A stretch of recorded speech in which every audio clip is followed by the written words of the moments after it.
you say, I'm Israel high? Do you love Israel? You must love Hamas. You are Hamas. I'm Israel high. I'm Israel high. I'm Israel high. I'm Israel high. I'm Israel high. I'm Israel high.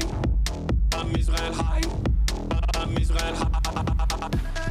Oh, Israel not number one for you. Oh, anti-Semitism. Israel, small nation. Israel, tiny nation surrounded by scary Muslims. Ah, you are anti-Semitism. You are Hamas. You are Hamas. No politics here. Say Israel number one. Tweet Israel number one. No politics here. No politics here. No politics here. No politics here. No politics here. No politics here. No politics here. No politics here.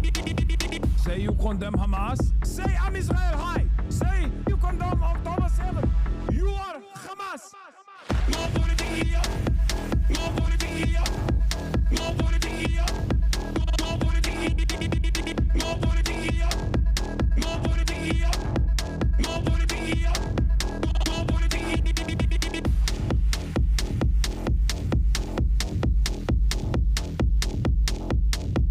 What's going on, everybody?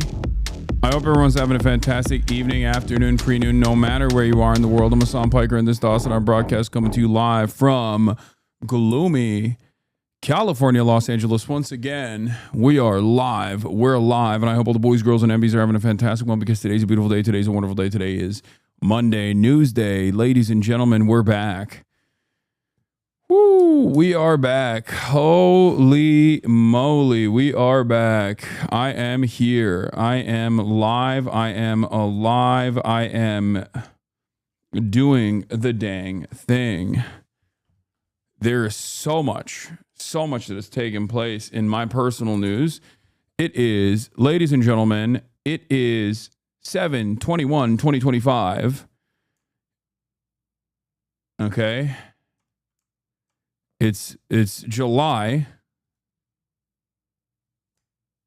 You think the noise gate is off? No, it's not. It's July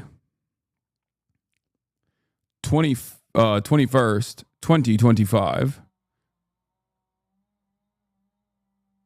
Yeah, I don't think the noise gate is off. I think it's a little bit different though, because it's a different. I have a different PC on, for the record. For those of you who don't know, I am Hasan Piker. This is the HasanAbi Broadcast coming to you live from 69 degrees and mostly cloudy, gloomy California, Los Angeles. We are live. We are alive. No longer in Las Vegas. I took a 3-day weekend, also known as a weekend for many people. For the average folk, it's also known as a weekend. I took 3 days off. It was crazy. I haven't done that in a very long time. I haven't done that ever since July 11th, 2018. I have not had 3 continuous days off unless I was forced to take 3 continuous days off by getting banned. So it was a big deal. And yeah, I'm technically 3 days late, quiet quitting, all that good stuff. You already know what it is. But we're back. We're back. We're live. We're better than ever. I feel refreshed. I feel pretty good. I did a almost complete break from the internet when I was gone. In my absence, like I spent very little time online. Unlike in previous like 1 day, 2 day off, moments, I wouldn't fully go offline, but this time I did. And I'm going to tell you all about that in my personal news, because this is precisely what I do. I didn't forget how to do this thing. Okay, don't worry. For those of you who don't know, I took 3 days off, also known as a weekend. But for me, the reason why I did that, it was because it was my brother's bachelor party. My brother's getting married. As you guys know, I'm his best man, and I had to do what best men do. All right. I had to do best man stuff. And for that, I set up an incredible weekend journey. Shouts out to the team. Hannah played a big role in that, of course. And the HasanAbi gaming team was obviously working in real time. Hannah was on the ones and twos, setting up the bachelor party and make sure everything worked out well for these 11 engineers. Well, it was 11 people total, but it was like every single person there was an engineer except for like one other guy. And then me, Will Neff, and my cousin Nezo. Because Murat's an engineer and all of his friends are engineers and they're all just like him. And it was really funny and it was really fun. But yeah, we went to Vegas. I stayed at the Encore. And it was crazy. It was a crazy experience. We got like a massive suite for them. You know, I paid for everything, obviously. Duh. And we had a bunch of experiences that we set up. Experiences tailored around Murat's personal interests. Flying airplanes. Racing trophy trucks. Baja style. You know, jumping trophy trucks off of sand dunes. And shooting guns. But yeah, I flew a real plane. I flew a real stunt plane. And it was an incredible experience. I got to talk about that. First night we go in, we get dinner. It is what it is. Murat is just like, we got to slam shots. We drink a lot. I'm hungover. Everyone is hungover. Next morning, we wake up at 8 a.m. We get on a shuttle to go and fly a plane. Okay? And let me tell you, it was incredible. It was I was worried. Okay? I was definitely worried, and the footage will come out, and when they release the footage, when they send me the footage, I'll send it to you guys as well. Okay? But no, we weren't drunk. We were just hungover and not feeling great. Okay. Obviously, we were not drunk. But these were real loggable flight hours with the FAA. Like, we just straight up flew these planes. Okay. A real stunt plane. This is it. This is what we flew. Okay. We did air-to-air dogfighting. This was the thing that we did. Okay. It was 30 minutes of flight time, like total. Like, I was in the air flying for 30 minutes, which was incredible. Okay? Yo, is it ethical to make your best man the most well-off friend you have in order to bulk up the bachelor party budget? Yes. But in this situation, it worked out fine because I'm his best man, because I'm his older brother. Did you do any earlier on rolls and flips? Yes, I did everything. Okay? And let me tell you, I was piloting these fucking planes. I'm not even joking. Like, I need to explain this to you, because like, this is a place that's like, first of all, it just doesn't, the European mind cannot comprehend being able to just like fly a fucking plane out of nowhere, because I assume that there's pesky regulations and restrictions that stop you from doing so. Whereas in the land of commerce, okay, in libertarian paradise, America, the United States of America, specifically in Nevada, but also all around, they do this in like San Diego and shit too. You can just literally fly a plane without a pilot's license, because technically the person that's also on the plane with you, who lets you control the plane, he is a teacher. He's a flight teacher. So I guess there is this like weird space where if you are on a plane with a flight teacher, a certified flight instructor, you can literally just fly the goddamn plane yourself, which is crazy. Okay? It is a crazy, crazy situation. Like, I don't understand how this is. I guess maybe it's just like an unexplored area. Maybe it's just like paywalled by by design. So that's why they don't, like, most people don't do that. That's a learner. That's pretty much possible anywhere. Okay, but I don't know. I don't know how you're able to do this without any prior flight experience whatsoever. Like, I suspect that there's got to be, with a flight instructor, you have to at least have like prior flight experience, right?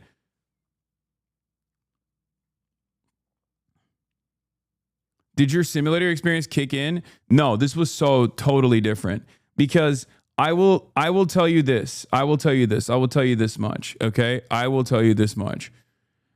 So this is the fucking plane. Okay. It's not very big. It's not a very big plane. It's like there was a moment, the scariest moment for me was when we lifted off, when we left the airfield and we were flying and we're going up to like 5,000 feet, right? And there's 3 other planes ahead of us. And these are all stunt planes, right? These are planes specifically designed to do stunts, so they can just like, they can do more than what a fighter jet can do. Basically, it's not as fast, I don't think, but it's like they are designed specifically for stunts. So they're designed to stall, for example. Like if you crank it too hard, it stalls, but it's fine. You can recover it. All this stuff, like heavy G turns. So basically, when we were flying up, there was a moment where I looked around, because you can see everything, right? Because it's like, right, this is all open. I was looking around. I was looking up, maybe like 1,000 feet above or a couple hundred feet above me were the 3 other planes. And I was looking down and I thought to myself, oh my God, I am currently in a fucking bicycle. Like I'm in a motorcycle in the air. How is this even possible? Okay. I'm literally floating in the air. It doesn't feel the same as like being on a plane. Okay. I have no fear of flight. I don't really have any fear of heights either. But it's the difference between not having a fear of heights and then going up to a skyscraper with like one of those like glass box, with the glass box where you can like look down and see under your feet, the ground super far away. You can like barely make out people like ants. It's kind of like that. Okay. So I'll tell you this much. That was the terrifying experience. When we first were flying up, and we hit turbulence, and when you hit turbulence in one of these bad boys, let me tell you, you fucking feel it. Okay. If you've ever been inside of a Cessna and you've hit turbulence inside of a Cessna, you're probably already aware of this to a certain degree. When you hit turbulence in this, it is the most terrifying experience. You just drop. You just straight up go boop. Okay. But in any case, we hit turbulence a little bit and I got like definitely very scared. I was like, there is nothing holding us up. Like in that moment, I can hear you screaming in the head. No. I was super cool, calm, and collected because I was being recorded the entire time, so I had to be. Okay. But basically, in my mind, I was thinking, we are being held together by will. Okay. It literally felt like we were just floating in the air by pure magic. I've never felt that before in my life. When I was like looking around, we get to formation. Okay. We get up to formation, all 4 of us. And then everyone does like a cross, like a barrel roll, and then goes underneath the formation one by one. And the moment that we did that barrel roll, that was when I was like, oh, okay, this is fine. This is actually not scary at all. Because once I did the barrel roll, I was like, oh, this is actually awesome. I'm totally in. I'm totally locked in. The scariest part about the entire experience, like I said, was the turbulence and when I first took flight. Once I did the barrel roll, I was like, oh, this is the most, I'm in. I'm locked in. I can do this. And what's really interesting about all of that, what's really interesting about this experience overall is that, like, obviously it was yet another thing where I was like nervous to do it at first. And I was just like, ugh, I don't want to do this, blah, blah, blah. They do the whole, instructor training, and they talk about like G-force and what the G-force is supposed to do to your body. And I'm sure you guys have seen those videos of people's like face getting sucked in and then they just like pass out because they can't, the human mind and body is not capable of dealing with G-force to that degree, because you become, 10x or 100x the weight that you actually are, right? Or wait, is it 1,000? So like if you're 200 pounds and you're doing 10 G's, you're literally 10x. No, not even 10x. It's like 5 to 10x, right? Something like that. So you're 10xing your weight. You all of a sudden have 10 times the gravity.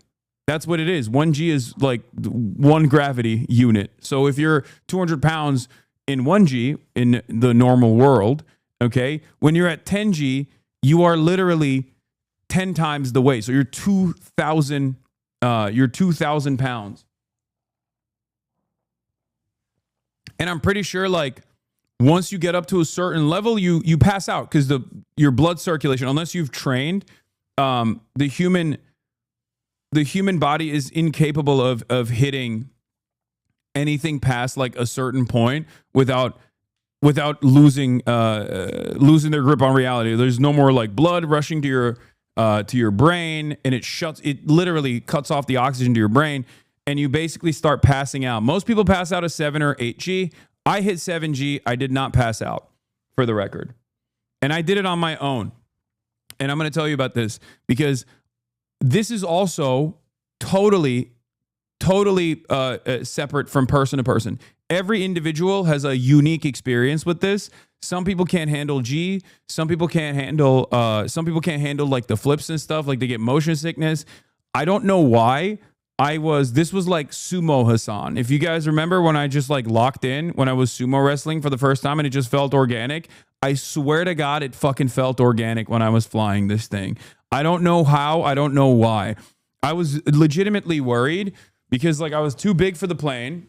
I was already too big for the plane, but basically what the moment that you go up there, they line you up, right? You're supposed to do dogfighting in the air, and it's like laser tag. The yoke has a trigger on it. Once you pull the trigger on the yoke, if you have the bead on the other plane, and you're only supposed to do it from behind. You're not supposed to do like head to head because obviously that could potentially do a collision, and you're not even supposed to do that in real world combat anyway, or at least that's the way they explain it. So like the goal is always to get behind the other person, and have them on your sights, and then pull the trigger. And when you pull the trigger, if you actually successfully hit them, their plane will emit a cloud of smoke. Like it just like releases a little bit of smoke. It like auto triggers. It's a smoke pop. And then they simulate a downing by doing a barrel roll, all the stuff. So we got up there, you line up and you do a pass by. And then after you do a pass by, the pilot says 3, 2, 1, you have the controls. So basically, once you have the controls, you're controlling the plane. Like that's it. That's you. You're just flying the plane, and you can do whatever you want. You try to hit a hard right or a hard left. You try to do a barrel roll. You do some evasive maneuvering, and then you try to get behind the other person's plane, and then you literally fucking try to hit them. It was incredible. The moment that I fucking cranked it, isn't this like 5K person? No, it's actually $1,000 a person, which is still very expensive, but not as expensive as you would think.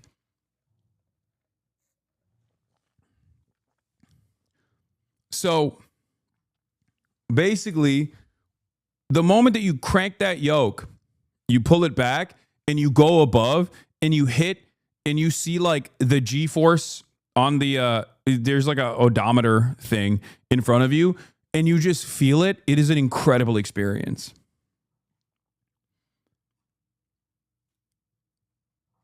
it was incredible. Okay? It was an incredible experience.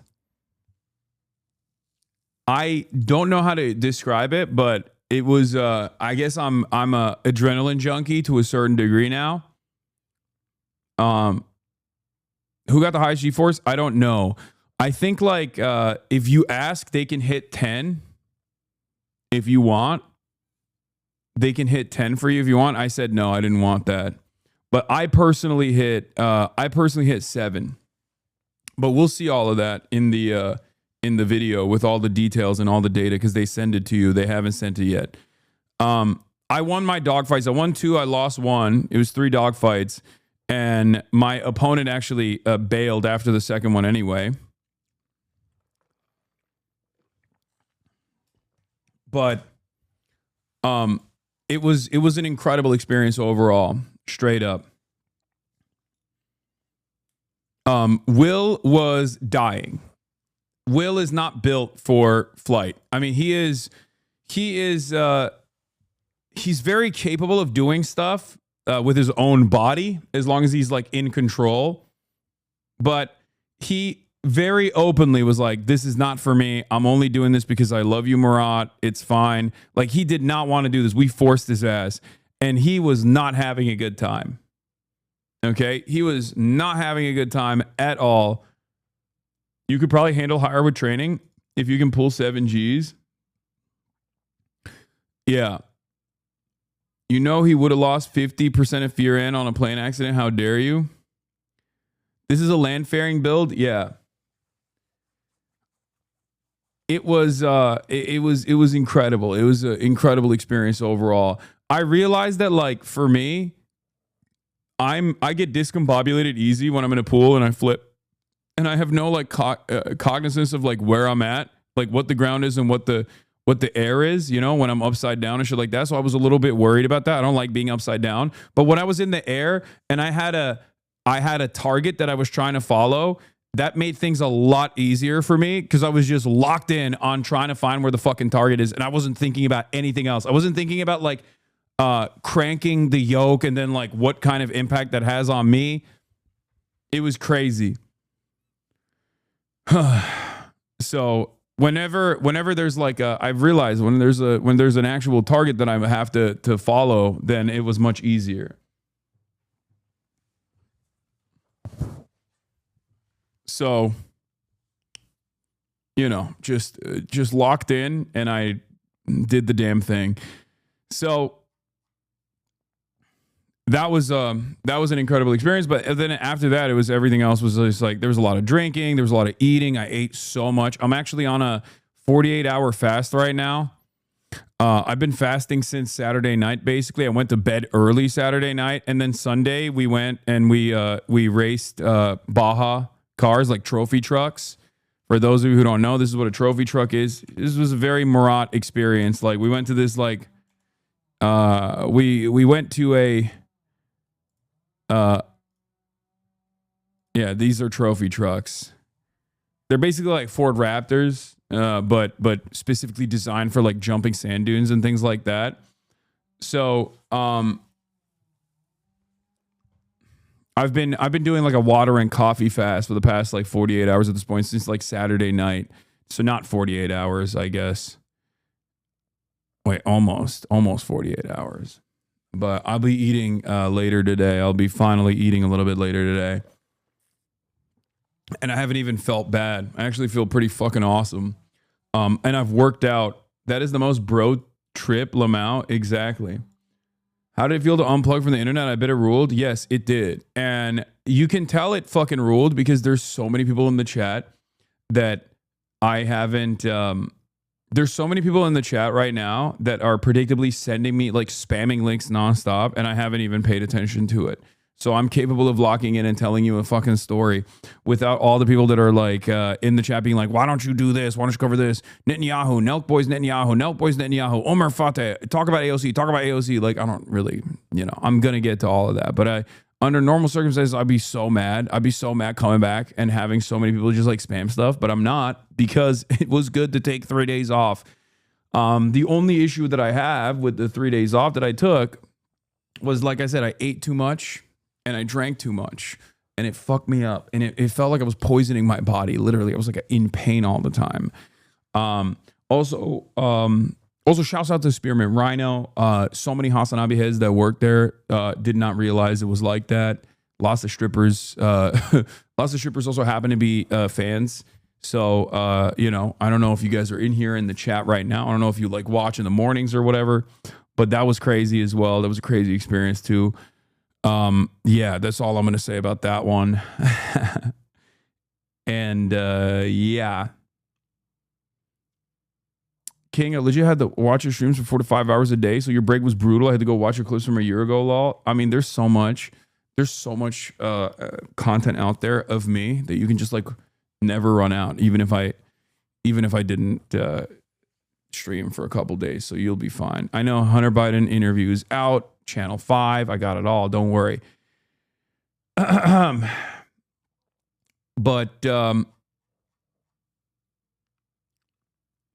yeah, would you have Omar Fateh on stream? Yeah. I'm working on it. Don't worry. But the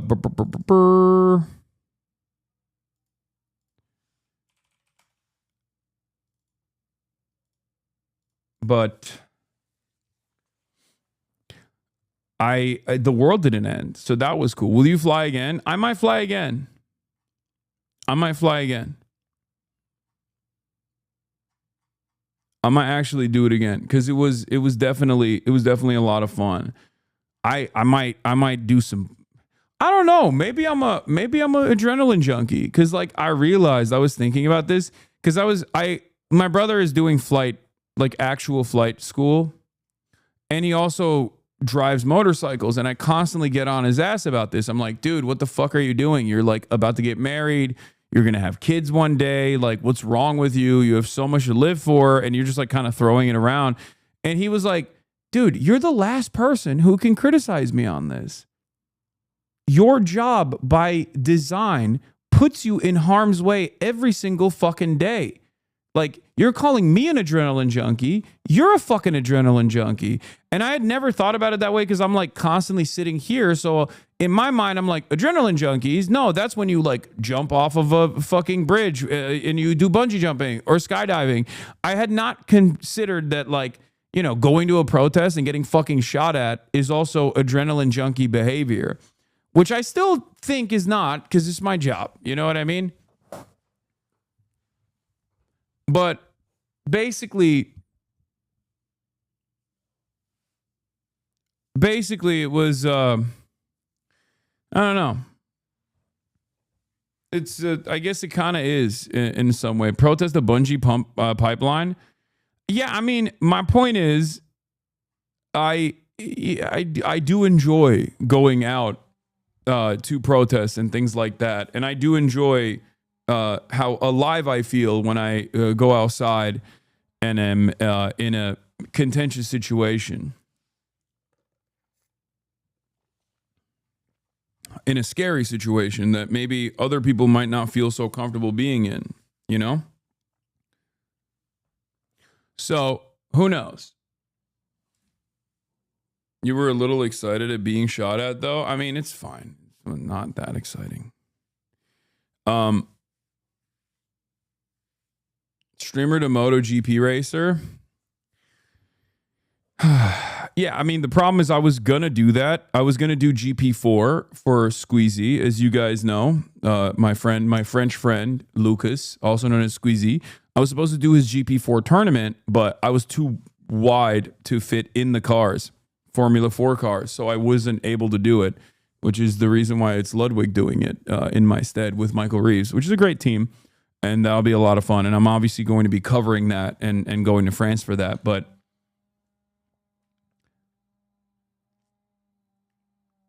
so,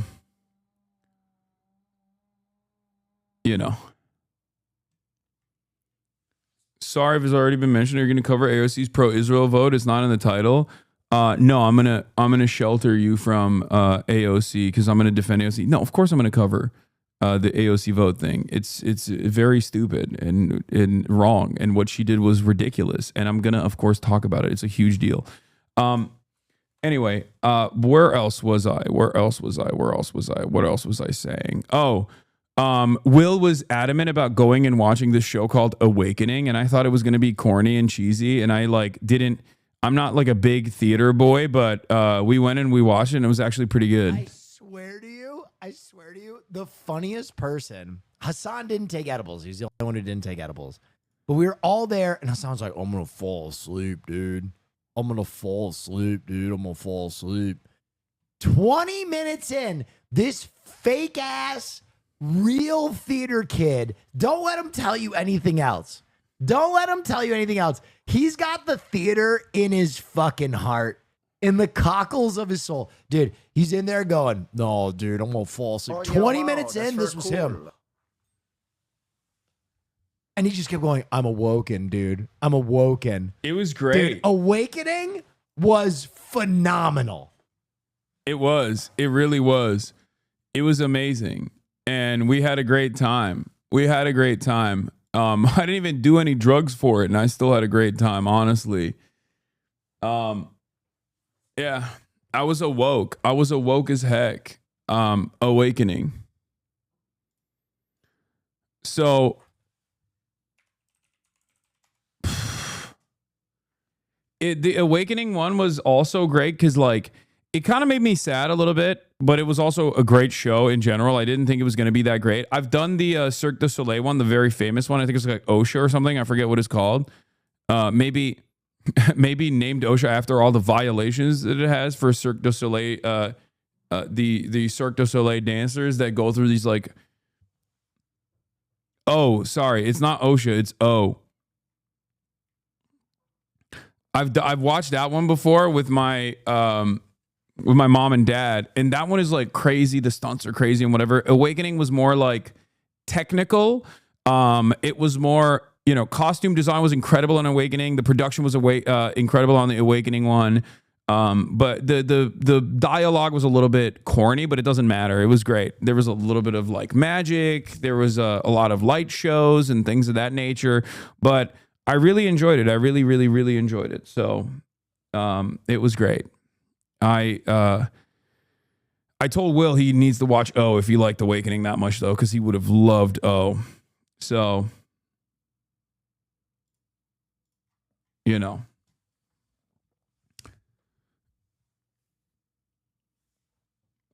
Damn, sounds like a perfect Vegas trip. Yeah, perfect Vegas trip. Lost a shit ton of money gambling, obviously, as always. And I didn't even get to gamble that much. I played poker for the first time ever. I didn't really like it that much because I'm a real degenerate.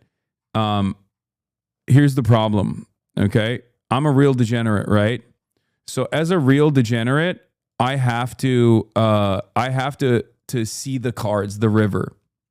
Yeah, the gray is still here. That's not an issue that we can fix with the new computer. That's like my alerts are busted. So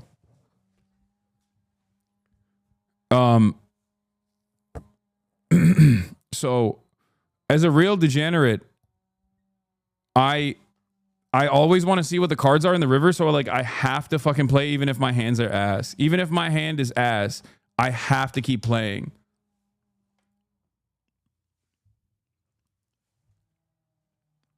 And I know I'm not supposed to do that. But like my curiosity always gets the best of me, and I always chase the river. Like, yeah, I'll have a 2-7 and I'll still want to chase the river. I'm like, come on. What if there's like 3 7s in there? You know what I mean? What if the dealer pulls out 3 7s? Think about how fun that would be.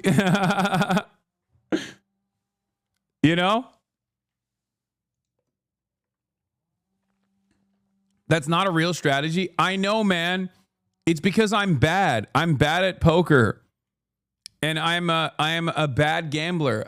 With the exception of blackjack, where I do play the book and I always lose regardless because I play the book, I always lose. I'm Mr. 12. I never I'm always 12 with the dealer showing a face card every time. Back to back to back. I'm Mr. The dealer pulls out 7 cars to get to 21. You know, all like I'm Mr. Dealer has a dealer showing a 13 and you're looking at a bus, but it never comes and you end up dying because the dealer somehow figures out a way to pull a fucking 21 out of nowhere. It's just how it is. And I know, and I would rather be who I am and be fortunate in the other aspects of my life and just like be bad at gambling. You know what I mean? I'm happy. I'm content. Gambling is not, for me especially, gambling is not to make money. Some people do that. Some people think that they can just like make money gambling. That's not a thing. Okay? Unless you're like a pure degenerate and you are, you know, weirdly autistic enough to be able to just like both count cards, but also simultaneously not get caught by the casino somehow. But watch your stream when you got to save scum and reload. Yeah, it is what it is. All right. Well, I'm back. So much to talk about. Feeling refreshed. Epstein love poem leaked on Wall Street Journal. AOC Israel vote. The JUBE puts 20 Nazis against Mehdi Hasan.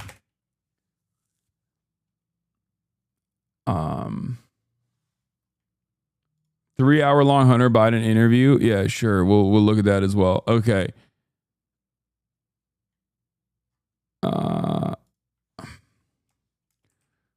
Israel is still doing a genocide as AOC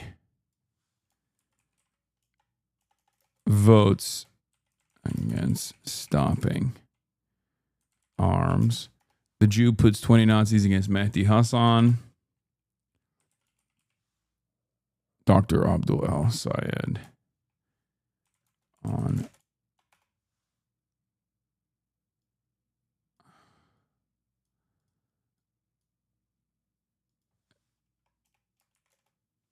side. Hold on.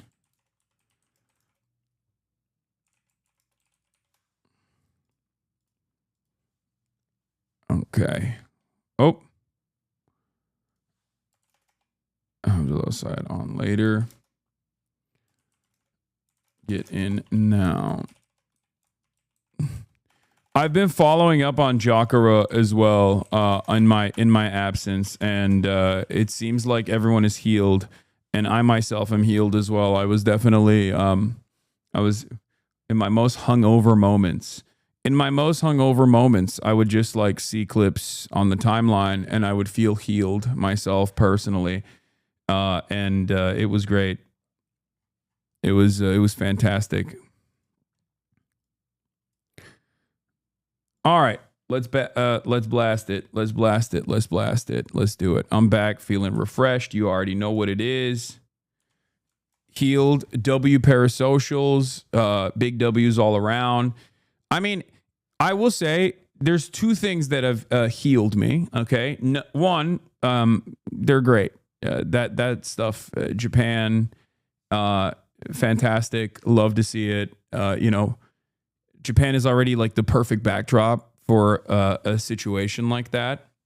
Okay. And then 2, I got to give a shout out to Black Boy Max as well. I love seeing the FaZe boys just absolutely pop off. Black Boy Max came back. I haven't really watched a lot of the stuff that's going on. He did like a dating show or something, but I saw him at like 170K, and that made me very proud. That made me very happy. Like, because those guys are all so great. And as you know, I've been an early investor, both in Ron, even before FaZe, but in general, and all the FaZe boys. And I'm happy to see all of those guys just like pop off, and they deserve their flowers, you know? No, he's trash for setting up Wendy. I don't know the exact details of any of the drama, so don't ask me. But it's a fucking drama show. It's supposed to be for drama.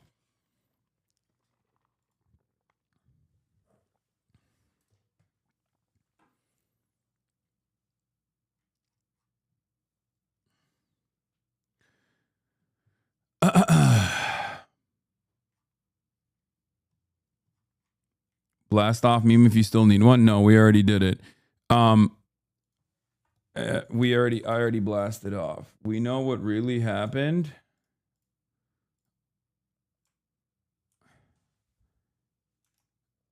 What the fuck is this? Hasan, what did you do? All aircraft grounded at JFK due to emergency? What the hell? Did you catch AOC lying on social media about her vote on Green's Israel funding amendment? She said she voted yes, but the record shows she voted no. I don't know how she's tried to defend herself on this, but it's an indefensible proposition for someone like AOC. For someone of AOC's status as like a leader, as a leader of is supposed to be a leader of the left in this day and age, in this time and space, like there's no excuses. And I think like there are people from all different shapes, colors, from every other kind of background. I'm not even talking, like there are people, like Maddie Iglesias wrote an article today, I think, talking about how like Israel doesn't need our funds. Okay? I'm sorry. You can't get outflanked by Maddie fucking Iglesias if you're AOC. Okay? It is completely unacceptable.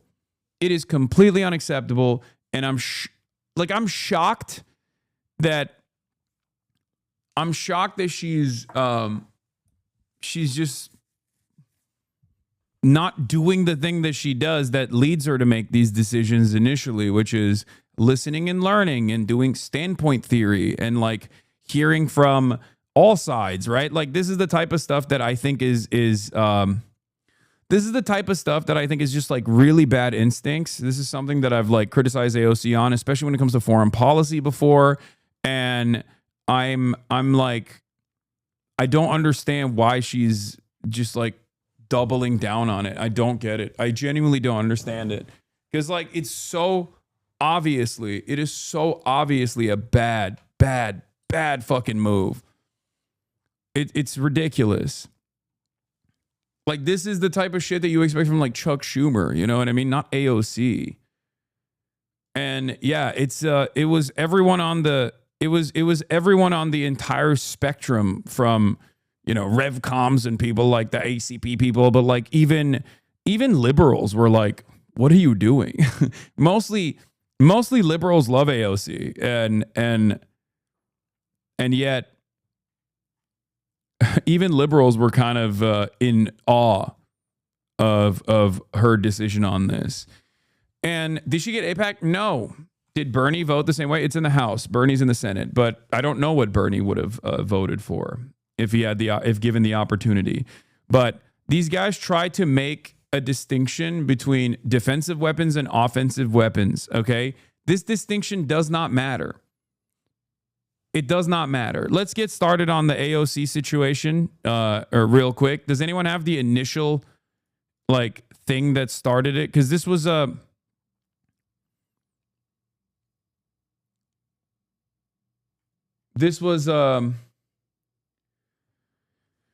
This started off with a Marjorie Taylor Greene bill. Okay, it started off with a Marjorie Taylor Greene bill, where she basically, I think, like put out a messaging bill.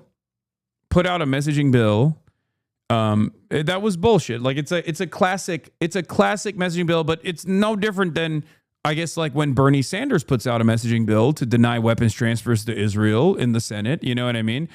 Or an amendment. Sorry, not a bill.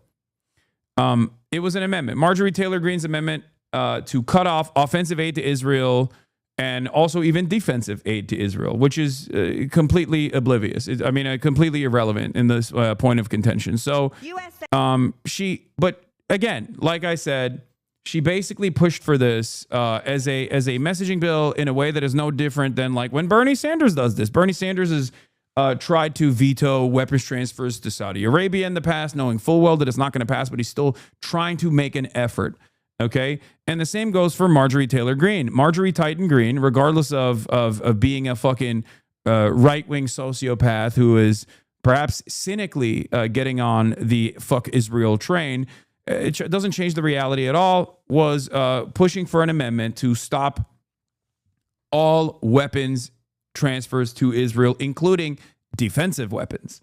This distinction does not matter ultimately because as we know, Israel uses the defensive shield that it has to be as belligerent as possible while it conducts its genocide and continues to bomb other countries, including but not limited to fucking Syria now, as a matter of fact. As you know, Syria is in a state of turmoil at this moment.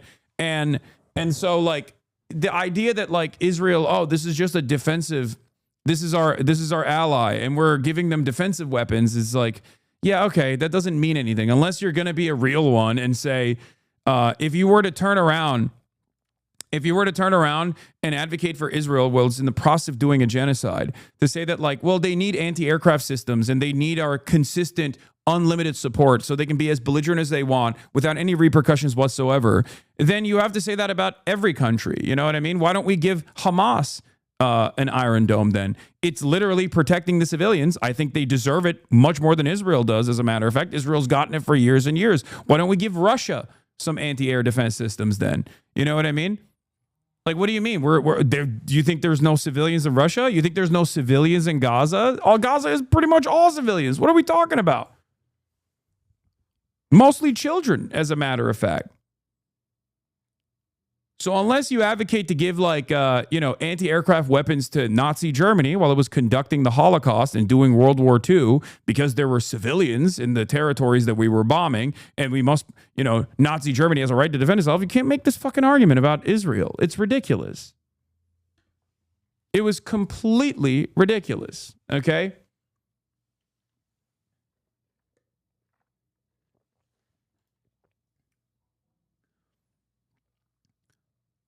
So let's get started on this here. Members of Congress speak on the House floor. Marjorie Taylor Greene and AOC's response and all that. Israel is a nuclear-armed nation, and they're less than $400 billion in debt.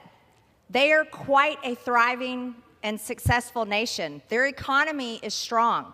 They're doing a great job for their people. However, the United States, the American citizens, are $37 trillion in debt. Yet we're continuing to send hundreds of billions of dollars in foreign aid constantly to foreign countries. This has to end at some point. Our problems here at home for Americans and the American taxpayer that are paying for all of this have gotten too large. And I also want to point out that Israel bombed a Catholic church in Gaza, and that an entire population is being wiped out as they continue their aggressive war in. I'm sorry, under no circumstances are you allowed to be outflanked on an issue of morality that, like, the overwhelming majority of the American public can see by Marjorie Titan fucking Greene of all people. This is a ginormous failure of the Democratic Party. This is not even a question. This should be a moment for the Democrats to, in unison, advocate for this exact same thing that Marjorie Taylor Greene is saying, so that Marjorie Taylor Greene looks like an outsider who is a hanger-oner on this issue, okay? What are we doing here? Even from a cynical, cold, calculated framework, if you're just interested in the politics of it all, if you're just interested in winning, okay, the idea that you would allow someone like this fucking psychopath to actually be the voice of moral clarity in American Congress is insane to me, okay? Obviously, we make different calculations here. We obviously consider this from the perspective of the humanity of the Palestinians that are being ruthlessly fucking slaughtered here, okay, by the apartheid state of Israel. It's completely unacceptable. It is completely inappropriate. It is such a disastrous failure of epic proportions that the Democrats are allowing the Marjorie Taylor Greenes of the world and the Tucker Carlsons of the world to basically be the thought leaders on an issue that 80% of the public is on board with, okay? This is ridiculous. This is completely ridiculous. That's it. The Diddycrats have did it again, okay?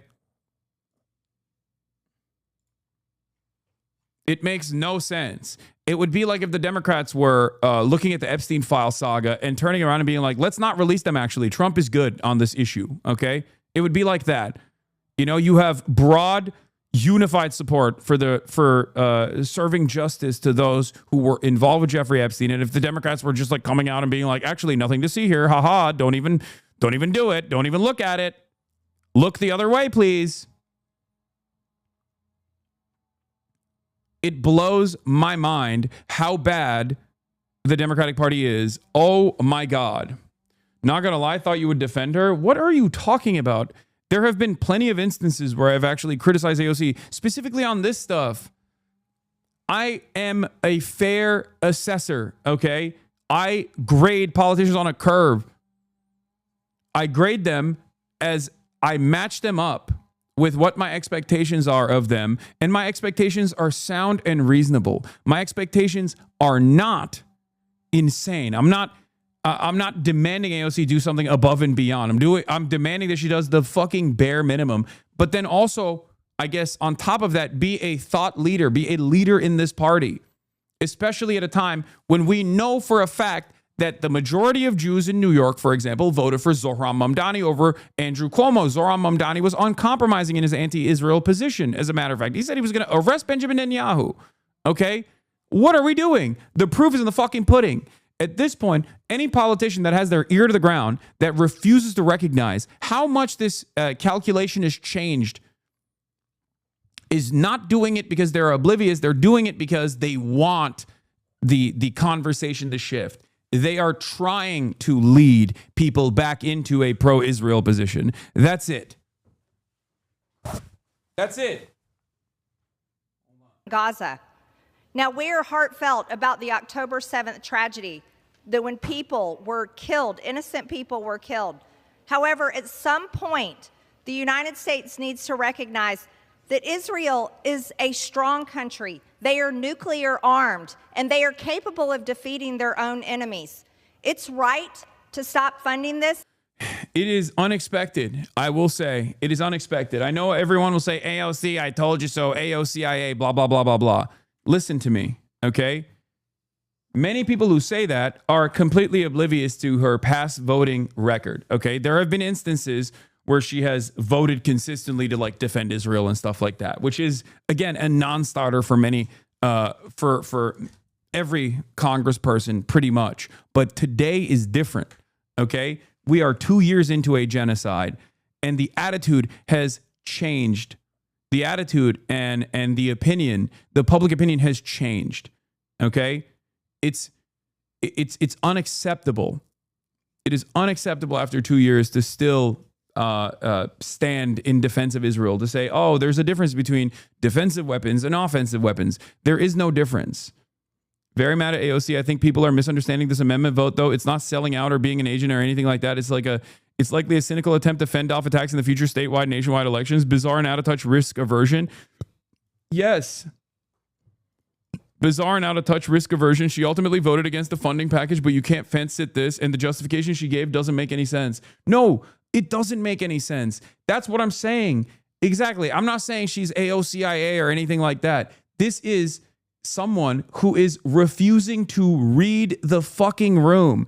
And the irony here is that AOC is supposed to be a leader in the Democratic Party, a progressive voice in the Democratic Party. What are you doing? I'm not saying she's like compromised by AIPAC or whatever. That's not my opinion at all. My opinion is this is a profoundly bad political move. Okay? It is a profoundly bad political move. It basically shows that her political instincts are still, after a couple years of being in Congress, her political instincts, especially on this stuff, is so bad. Your expectations of AOC is what led you to be shocked several times over because you listened to her words and not her actions. What? No, that is incorrect. My expectations of AOC are working within the confines of the Democratic Party and being able to read the goddamn room, okay? I am an incredibly fair critic of AOC. You guys oftentimes like you did with the Zoran endorsement, will go along with these narratives that like she is, CIA compromise, all this shit. Okay. That's not the case. It's something worse than that. Ironically enough, it's silly. Let's see what Felix had to say. Truly and shockingly stupid. Beyond the nonsensical distinction between defensive and offensive weaponry, the state of constant warfare with neighboring countries is putting us in so many self-defense situations. Why is the one country entitled to free refills? It's fucking insane. You'd think it was the Bill of Rights. Israel has enough resources at its disposal for universal health care, a relatively gigantic military, and the HARVARDxTRUMP program. Do they just deserve free interceptor missiles more than other countries?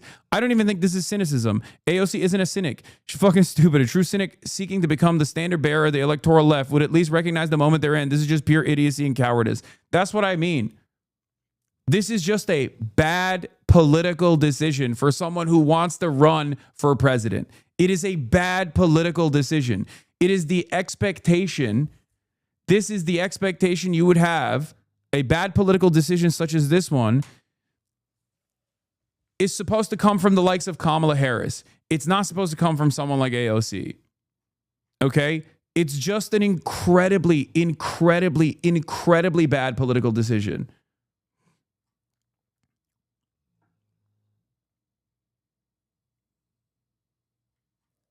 I think she's 100% running for president in 2028 and thinks AOC doesn't even support defensive weapons. It's just too much heat and impossible to explain to ADL fed reporters, so is vibing through it, despite it making no sense. This, of course, doesn't justify the defense, but it's my read. Yeah, that's quite likely. But I think she's also such an article head that she's afraid of legitimizing MTG by voting on this.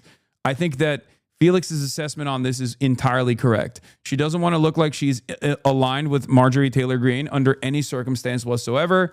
And she is way too beholden to like the old school woke, the old school woke people that work in these campaigns, that woke as a pejorative. Like, I mean, like rad libs, you know what I mean? People that are like, why would you go on the Joe Rogan Experience type people, which is just like, you need to be a shark.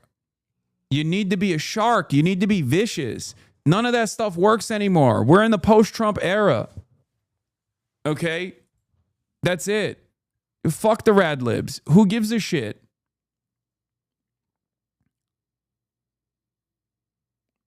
It does not make any sense whatsoever.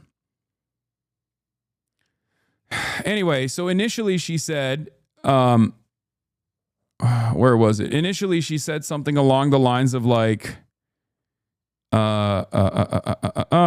Marjorie Taylor Greene's amendment does nothing to cut off offensive aid to Israel nor end the flow of U.S. munitions being used in Gaza. Of course I voted against it. What it does do is cut off defensive Iron Dome capabilities while allowing the actual bombs killing Palestinians to continue. I have long stated that I do not believe that adding the death count of the innocent victims of the war is constructive to its end. That is a simple and clear difference of opinion that has long been established. This is a bullshit, an incredibly cowardly way to fucking defend this decision, by the way. It would have been better off if she just said like, I don't like Marjorie Taylor Greene and it's a cynical messaging bill or something. Even then it would have been cowardly for her to not vote for it. But it is ridiculous to say, oh, it's defensive weapons. What do you mean defensive weapons? Who gives a shit? What are we talking about? Everyone at this point, especially someone like AOC, should be aware that Israel gets to fucking literally do as much violence as possible because they know full well that we're always going to be footing the bill on the defensive side, okay? It's not about like letting Israeli civilians die. This is not the case, okay? The point is, if Israel feels like they are left unguarded, okay, or if they feel the pressure from BDS, for example, boycott, divestments, and sanctions on the state of Israel, then they will stop doing genocide. That's the whole point. It is the least violent means of stopping Israel. It is fucking ridiculous. No one is saying like, oh, blow up Israeli civilians, please. That's fucking stupid. That's not the argument here. The argument is Israel will stand down if we stop giving them weapons, defensive weapons and offensive weapons, just all weapons. And it's ridiculous because no one would make the argument, yeah, look, we were only selling Germany anti-aircraft ammo. It was just defensive weapons. It would be ridiculous. That would be a ridiculous argument.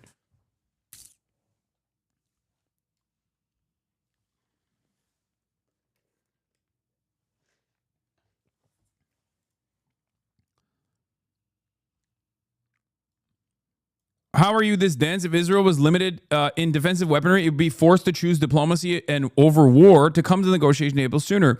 You think it'd be this reckless in Gaza if it knew hundreds of rockets were headed its way? So short-sighted is the case. That's it. Like, this argument is not a real argument at all. This argument is an argument that you take if you are still trying to exist in the old world, okay? In the old way of politics. This is pre-October 7 politics. This is Bernie Sanders pre-October 7 being like, well, you know, Israel has a right to defend itself. It's done. That's over. It's especially over for you. This position maybe is not over for like a Kamala Harris, but for you, you're supposed to be the room reader. You're not supposed to be tone deaf. You're not supposed to be tone deaf to the fucking cries of the Palestinians. So I think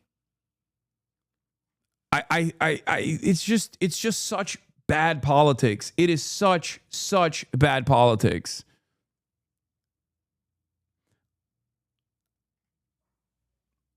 And then to make matters worse, she's also doubling, tripling, quintupling down on like attacking the left, which is only going to draw more enmity because like it's not even a good issue to criticize the left on. Because this is the one time when like liberals are fucking on board with this. You know what I mean? This isn't like oh, why aren't you advocating for seizing the means of production and or why aren't you advocating to like fucking do military intervention in Israel or something? You know what I mean? Like, that's not like the expectation here is for you knowing full well that this bill is not even going to this amendment is not going to pass. Still, as a strong advocate for human rights, to turn around and say, I don't like Marjorie Taylor Greene, but I think that on this issue, we have to cut off weapons aid to Israel. That's it. Defensive, offensive, doesn't fucking matter. All aid. That's what sanctions are. What are we doing? We're supposed to be advocates for boycotting and we are supposed to be advocates for boycotting the state of Israel, for demanding sanctions to the state of Israel, for demanding divestment from the state of Israel. This is a part of that process. If you can't even do that, then what the fuck are we doing? I'm sorry, guys. This is completely ridiculous. This is way past my fucking red line, especially for someone like AOC. Way past my red line. And the reason for why I said this, and I'm just some fucking random commentator, okay? Who the fuck am I, right? I'm just some dumbass. Who cares what I have to say and think on this? But like, this is way past the red line for that reason. Because none of these things are pushed for so we kill Israelis, okay? We push for this so that Israel cannot maintain its current campaign of bloodshed, unlimited bloodshed, because we all know that Israel will stop before it gets to a point where they put themselves in harm's way. And it does not, like, this is bad policy. It's immoral. It's morally repugnant policy. Okay? But worse than that, it's fucking bad politics. It's such bad politics. Okay? It's incredibly bad politics. In this day and age, in this time, to stand as a voice of progress, as a voice of the progressives in Congress, as someone who's most likely going to run for president. I've said this before about AOC, like, she should never respond to Instagram and to people online, okay? She should never do that. One takeaway here is that AOC is way too online. She's getting upset over the narrative among Twitter leftists and hyper-focusing on the bad faith inaccuracies about her rather than the larger problem that she voted against defunding the Iron Dome. Google is free. If you're saying I voted for military funding, you are lying. Receipts attached. Drag me for my positions all you want, but lying about them doesn't make you part of the left. If you believe neo-Nazis are welcome and operating in good faith, you can have them.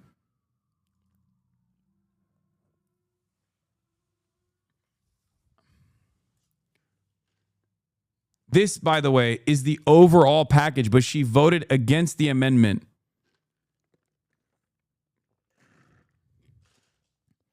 And not only did she vote against the amendment to cut off Iron Dome funding to Israel, but then also on top of that, she turned around and defended the position by claiming that this was, a way to stop civilians from being killed. Okay? A way to stop Israeli civilians from being killed. And it's like, that's not the point here. Okay?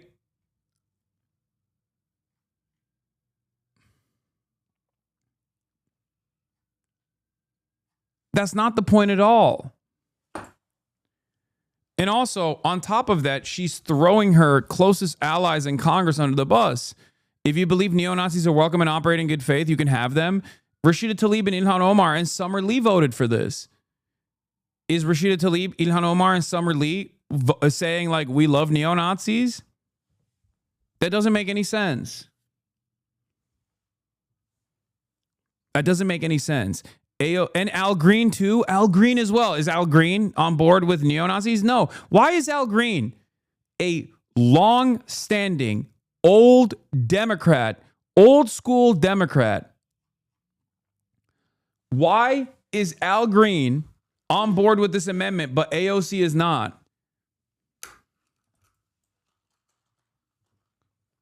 It is completely unacceptable. Okay? Every single person in the Progressive Caucus should be on board with this. Greg Kazar should be on board with this. Every single person in the Progressive Caucus, including AOC, should be on board with this. This is completely unacceptable. Okay? This is not a single issue thing. Okay? Not that it matters. It's a fucking genocide. So obviously being single issue on the genocide is perfectly fine. But this is this is yet another instance where it's both bad policy and bad politics, okay? It's good policy to cut off weapons transfers to Israel entirely, okay? That is the only way that Israel will be forced to stop. It's good politics to be anti-Israel in this day and age. Not only is it moral, but it's also good politics because that's what people want. It is a way to communicate earnesty. That's why cynical actors like Marjorie Taylor Greene take advantage of the lack of interest in the Democrats here and make themselves look like leaders in this movement. I think they're not entirely wrong that the pulse of the country is not yet at the removed defensive system stage. They will get there eventually, but this stupid fence sitting makes no one happy. No, that's ridiculous. There's a way to communicate this, okay? There is a way to communicate this. You're wrong. Okay, I think Marjorie Taylor Greene is unironically closer to the fucking pulse of the average person than AOC is on this issue. It is shocking to say. You are wrong. Americans don't want fucking any aid going to Israel. What are we talking about?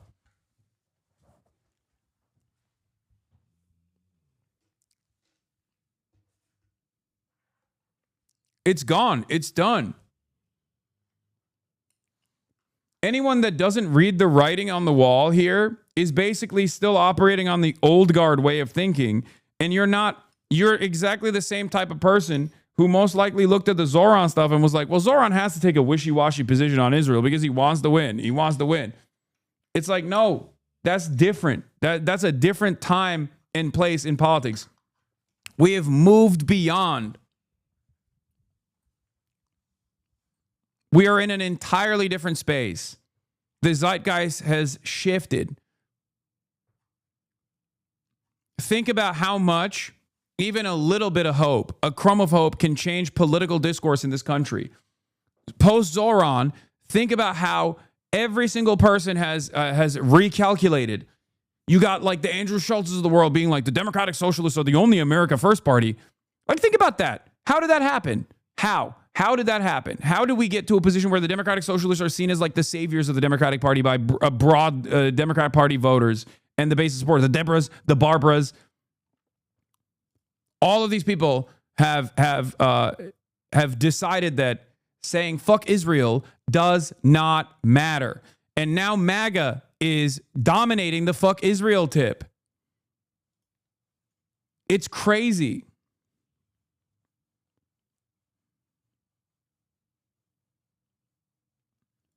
With AOC's recent vote, this is worth consideration. Will clocked it too. Given AOC's most recent statements, I now fully believe Bernie Sanders and AOC purposely ducked the full interview they told us on they give him. I don't buy that they were running behind on schedule or whatever. I never did. I think they used him. Will clocked it too. That situation was weird. I was willing to give the benefit of the doubt, but come on, this is no shade to Hasan, and I could be wrong. But my instinct from that whole interaction was that they used him for his audience and never planned on giving him the push giving him time to push him on anything. I don't think that's the case. But I mean, look, it's, you know, I haven't had them on since then. So who knows? No, they had a speech. I don't think it's the case for this particular situation.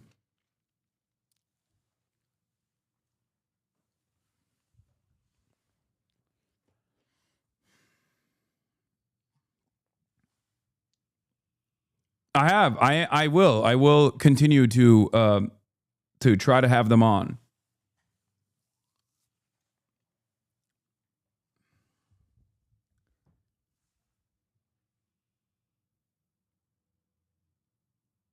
Anyway, she bailed on you at the DNC. Don't fall for this shit. No, that's not the case.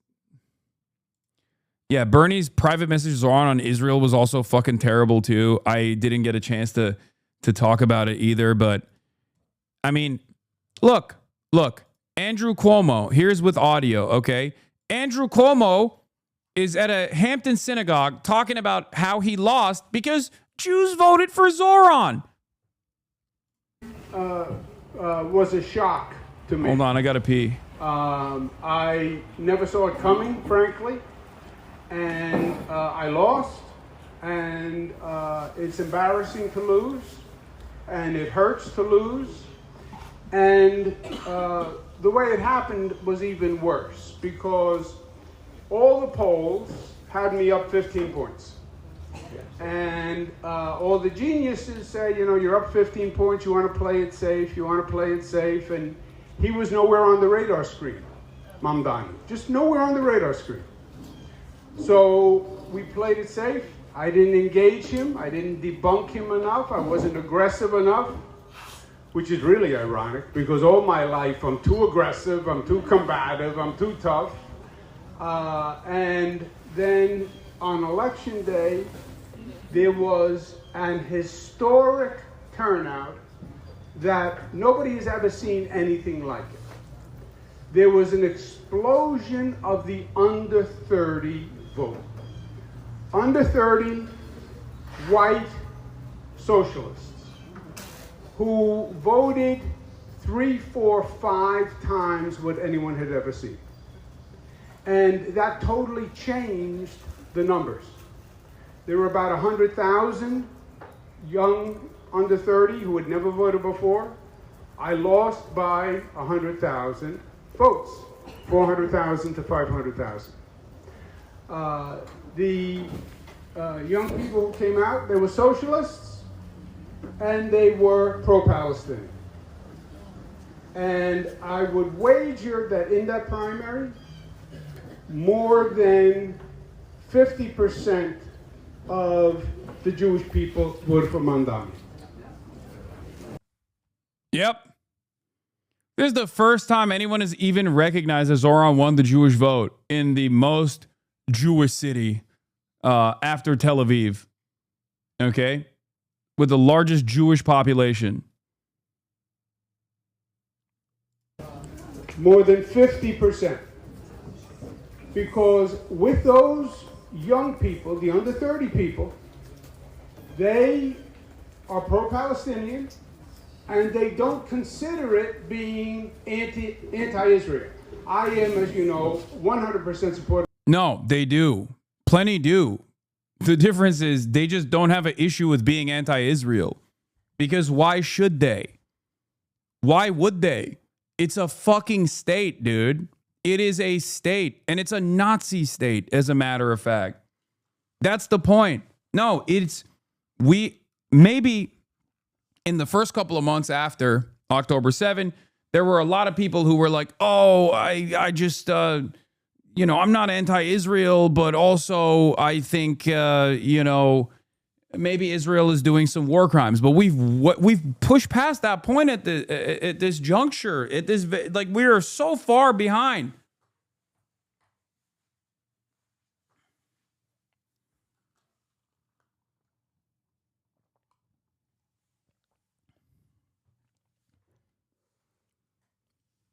Especially depending on who you're talking to. What if this genocide thing is all in your head, though? Great question. Don't think Trump or the UK like genocides or killing babies seem unlikely. Maybe you're just mistaken. Yeah, no, totally. Trump hates genocides. You're right. My moral compass is Donald Trump. If Donald Trump doesn't think this is a genocide, then it must not be. Thank you. Or the UK, which is even funnier. They do love child murder, first of all. They love it. Our entire countries were designed around it. 13 colonies for the UK, America, indigenous genocide. You know, we did it. The difference is we did it hundreds of years ago, whereas Israel's doing it right now in broad daylight, in real time, and you can watch it unfold. And you can talk to the people who are literally victims of it. There's a horrible counter argument, chatter.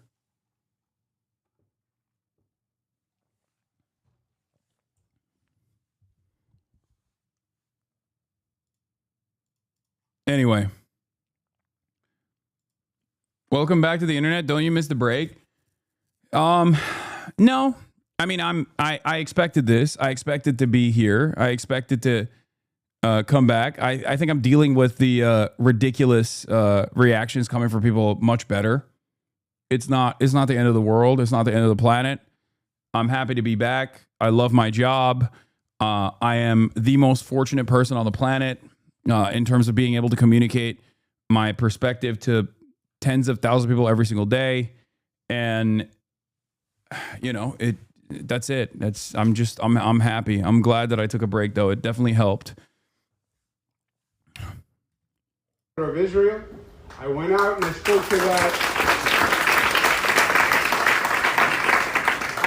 that everywhere. That's my tradition. It was my father before me. I was the most aggressive governor in the United States on behalf of Israel. I was the first against BDS. We did a number of trade missions back and forth.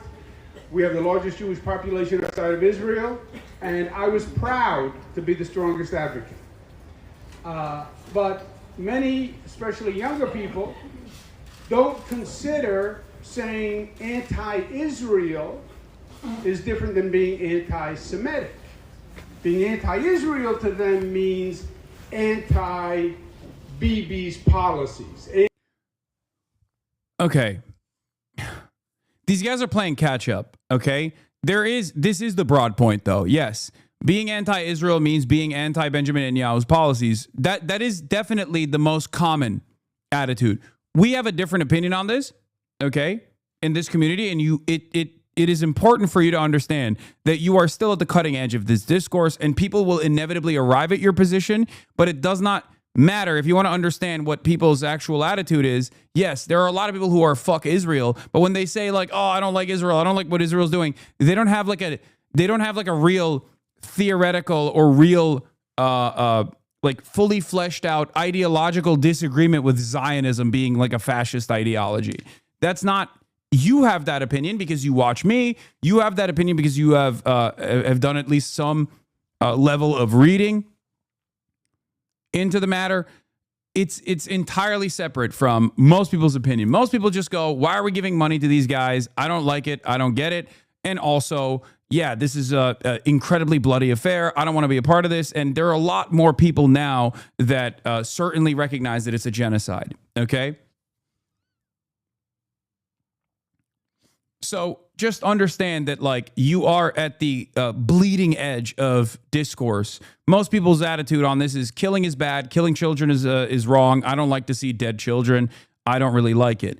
But my expectation from the likes of AOC, for example, is to read the room and see where the trajectory is for discourse and be ahead of it and be a leader. Be a leader that actually moves people in that direction, because that is beneficial for her in the long run anyway, because people will remember that AOC was in the front lines on this issue, okay?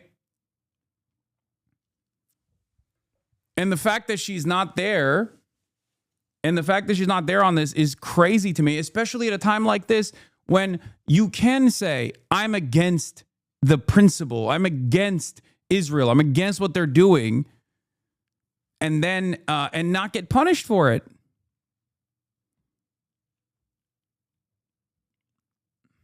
Anti-Israel government policies. And they are.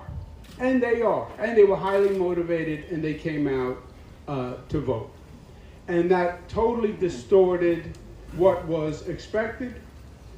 And in many ways, it was a national wave that has been building. This socialist wave in the Democratic Party, this AOC, Bernie Sanders going across the country, the No Kings, brought out hundreds of thousands of young people at rallies all across the country, basically fueled by anti-Trump. But anti-Trump then fits with socialism, then fits with pro-Palestinian, and he was the perfect vehicle for this under 30 wave. I mean, he is incredibly reactionary. Like the No King stuff is like socialist is hilarious. Obviously, like he sounds like a Republican because he is a Republican, okay? Anyway, at Hampton Synagogue this morning, Andrew Cuomo said he didn't debunk Mamdani enough. Cuomo added that Mamdani got more than 50% of the Jewish vote. David Grossman says, assuming this is true, what would it mean if a clear majority of Jewish voters in the most Jewish city in America, in the traditional Jewish party, voted for a candidate who the Jewish establishment orgs told them was anti-Semitic? Hard to think of a more forceful rejection. You don't even need the majority in this situation. Okay? Even if you got like 40% or 30% of the Jewish vote, that's still incredibly, that is an incredible, that is a incredible debunking of the fucking narrative that like the Jewish orgs that are invested primarily in defending Israel unconditionally in this time and in this day and age have any sort of real motion amongst the Jewish voter base in the Democratic Party, which remember, the Democratic Party, 75-25 votes. The Jewish vote goes 75-25 historically to the Democratic Party, okay? That's it. So when we talk about the Democrats being 80-20 on giving weapons to Israel or recognizing the genocide that Israel is doing, we're talking about a whole lot of Jews too, okay? That's it. 75% of Jews historically vote for the Democratic Party, regardless.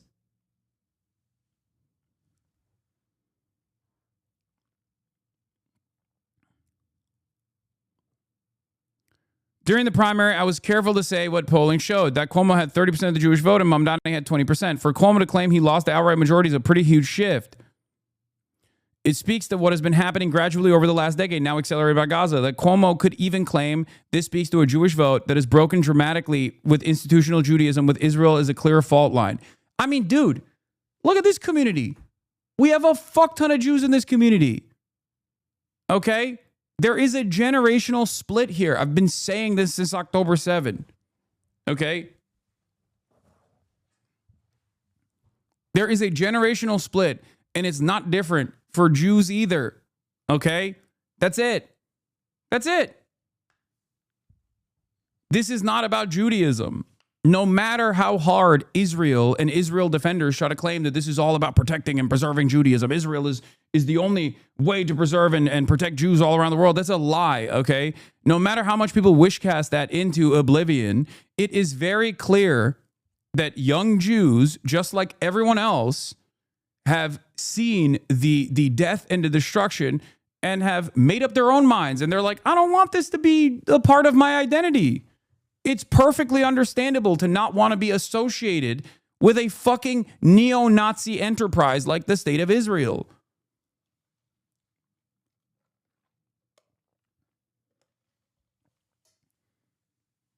That's it.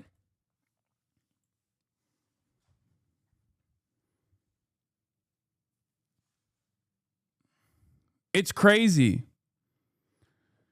Nelk went on full damage control for hosting Netanyahu and are currently on live pleading with their fans, and some of their fans asked them to talk to Fuentes, and he pounced on the opportunity to send their platforming literal Nazi opposition to Netanyahu DM Steiny. I know. Steiny's been blowing up my phone since the BB interview took place. But I haven't had time to respond.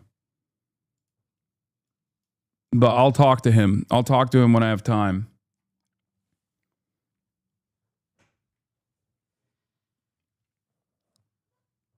Not just young Jews. Did you see the interview with Mandy Patinkin and his wife? Brought me to tears. Yes. Yes.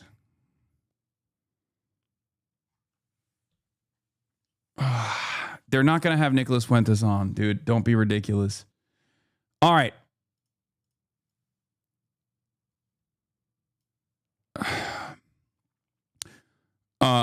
Tarek Kenny Shawah says, my friend Shabarex and El Gindi, Dylan Saba, and Khaled El Gindi, and others have explained at length why the Iron Dome is essential to Israel's shield of impunity. What I find insane is that one could call what Israel's doing in Gaza a genocide and still vote to fund their military in the same breath.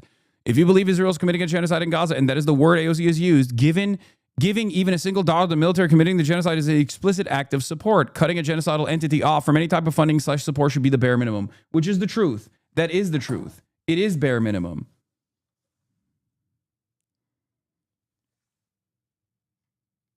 It is bare minimum. It's ridiculous.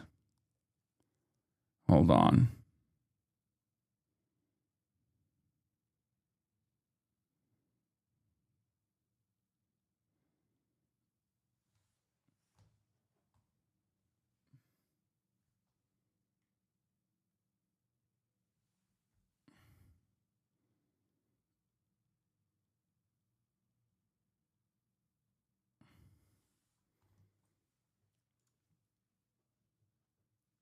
Bro, Steiny's talking to Nick right now. What do you mean you doubt it? Oh my God.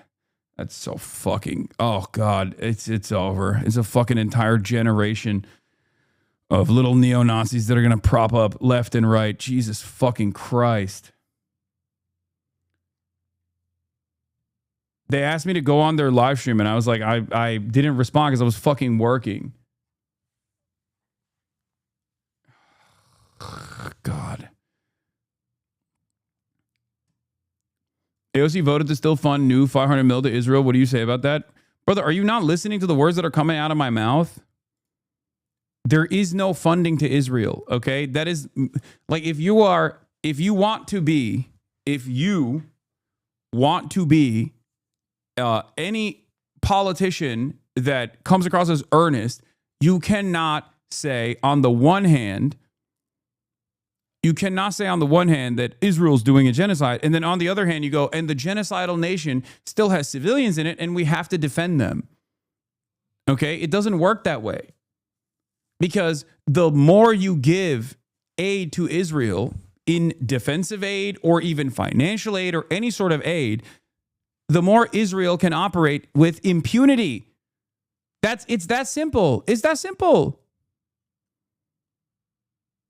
It's that fucking simple.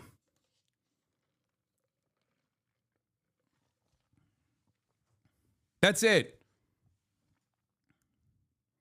To be clear, should not vote for the funding. Doesn't make our stupid and bad vote any better. I think that if you're not gonna vote for the funding, for you to come out and take a decision like this one makes it even dumber against one of the amendments. Okay? Like, that makes it even dumber overall. That shows terrible political instincts. Like, it just doesn't make any sense.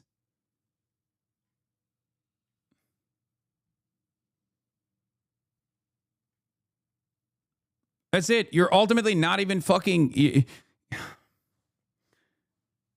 And then on top of that, to come out and defend it too.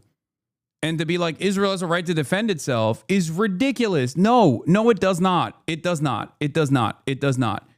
If they want to defend themselves, they can do so with their own fucking weapons. We've already given enough. Okay? The idea that, like, Israel has a right for us to defend it whenever it does incredibly violent things to every other country in the region is fucking insane. It's not. It's just so beyond the pale. It is such a ridiculous fucking thing to say.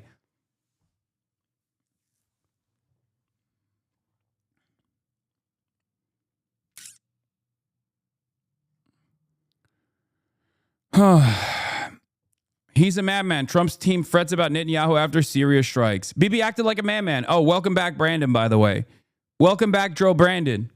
The Brandonization of the Trump administration is complete, by the way. Here it is. He's a madman. Trump's team frets about Netanyahu after Syria strikes. So funny that Tucker Wright has its own helpless, fuming, concerned Trump alternative universe.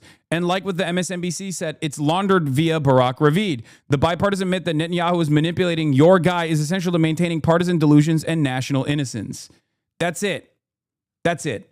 The notion that like Israel is simply duping our big, beautiful boys, Israel is simply duping our big, beautiful boys is fucking stupid. Okay? The idea that Israel is duping our big, beautiful boys is fucking ridiculous.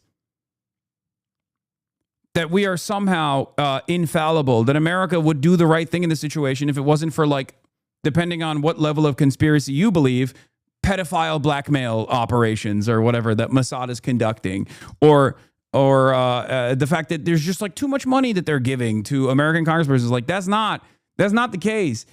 These guys either A, don't give a shit, or B, like it. Okay? Israel does not jump without us saying jump. Israel says how high when we say jump. Now, over the course of the past couple of decades, post 9/11, I would say that Israel has slowly but surely taken up more space in the decision-making process, okay? But it's ultimately still our attack dog. That does not change the dynamic even one bit, because these decisions, these like messaging bills matter for that reason. Because if we were to shut off Israel's weapons, it's over. Tomorrow, they're the most peaceful nation on the fucking planet. Do you understand? That's it. That's it. White House Press Secretary Caroline Leavitt says President Trump was caught off guard by the Israeli bombings in Syria and on the church in Gaza and spoke to Netanyahu in both cases and asked him to rectify things. Fucking bullshit. Oh, man. Oh, dude. The Brandonization is complete.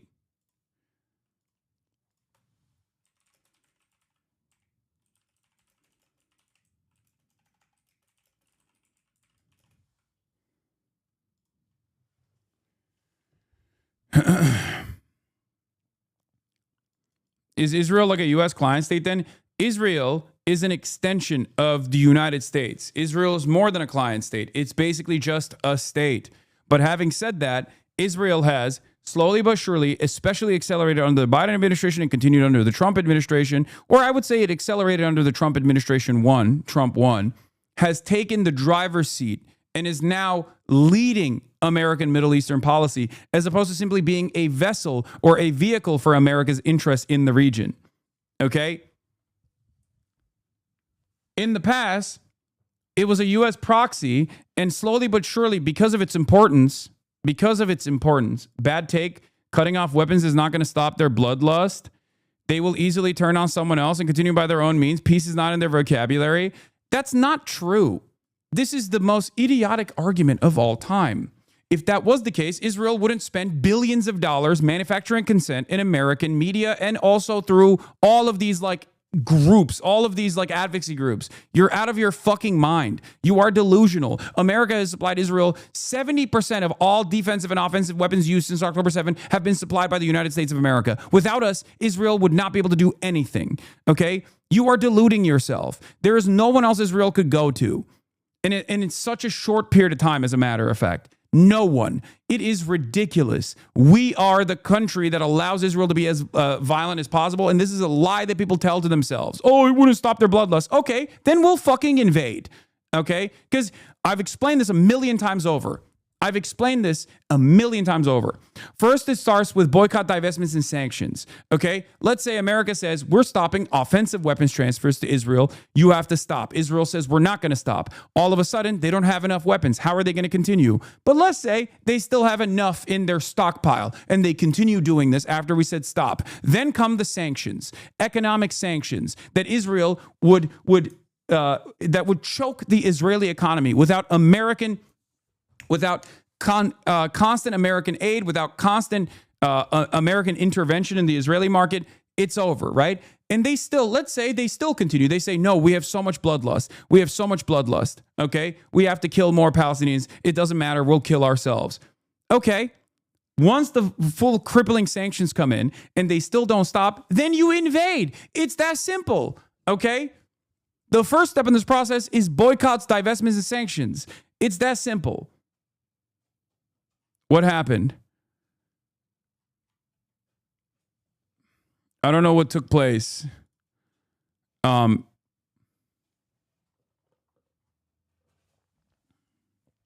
was a weird graphical glitch. Purple screen. Okay. Regardless. Listen to my words. Okay. Listen to my words. It never has to get to that point anyway.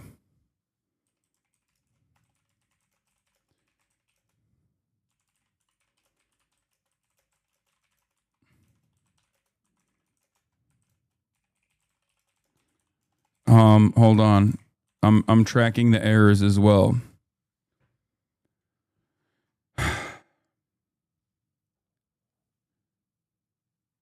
I hope you guys understand.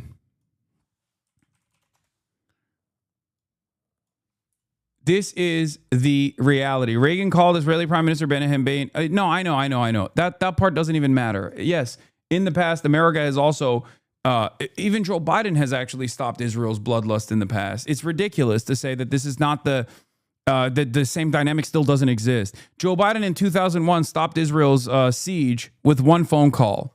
Okay? With one phone call. That's all it took.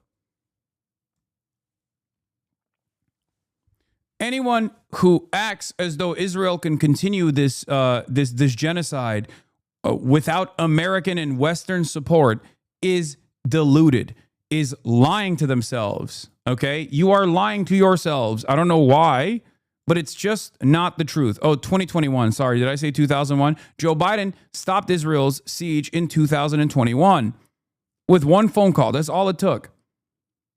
Ronald Reagan did the same. George H.W. Bush did the same. That's all it takes. That's all it takes.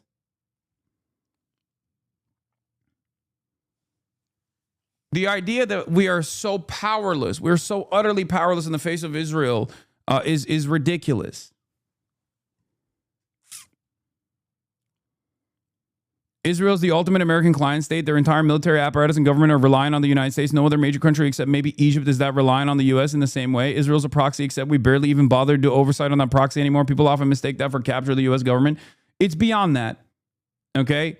It's not just that Israel is a client state or a proxy that we no longer barely do oversight over. We have never really done oversight over, and Israel has at times actually greatly overstepped its boundaries, like USS Liberty, for example. But the reason why we kind of allow that is because of the importance that Israel holds for American interests in the region, whether it's a Cold War ally that we desperately need to make sure that we fucking squash and stamp out any sort of like pan-Arabic nationalism that might actually manifest itself in the region that could turn into, dare I say, socialist policies and allegiance to the USSR. These were all incredibly important historical reasons as to why we have allowed Israel to overstep and do things that no other country, no other client state would be allowed to do. Now it's different. After years and years and years of propaganda and advocacy groups taking root in American society, Israel's gotten far too comfortable. Israel also now is directly in the driver's seat. Okay? Instead of the American State Department telling Israel, like, it's okay if you do a little bit of violence here, but, cut it out now.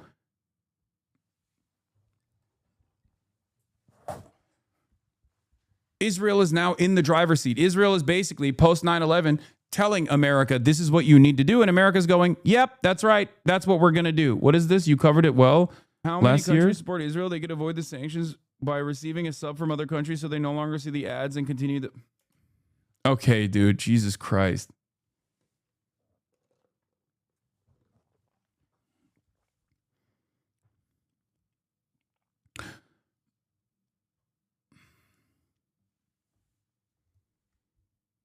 Please explain this thought process. Financially supporting groups that topple Assad in Syria, bomb Syria because it's helping Hezbollah, Iran, topple Assad after 10 plus year struggle and war, appoint a Western puppet president that will do our bidding, still, question mark, still bomb Syria? Yes. That's what I mean. Israel is fucking up the bag for America. Like them doing this again. Oh, it glitched again. Okay, it's guys. The IRL Toolkit servers are eating. They're getting pummeled. Okay, the IRL Toolkit servers are getting pummeled.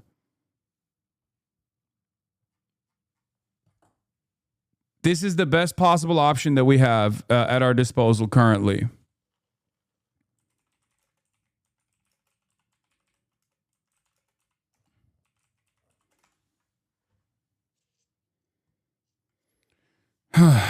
In any case,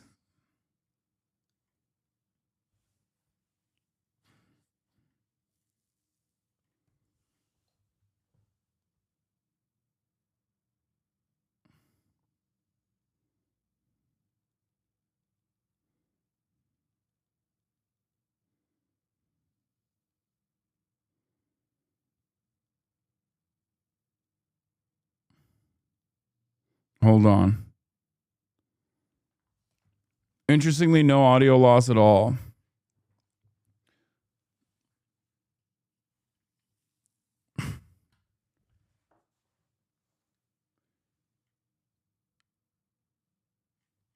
Okay.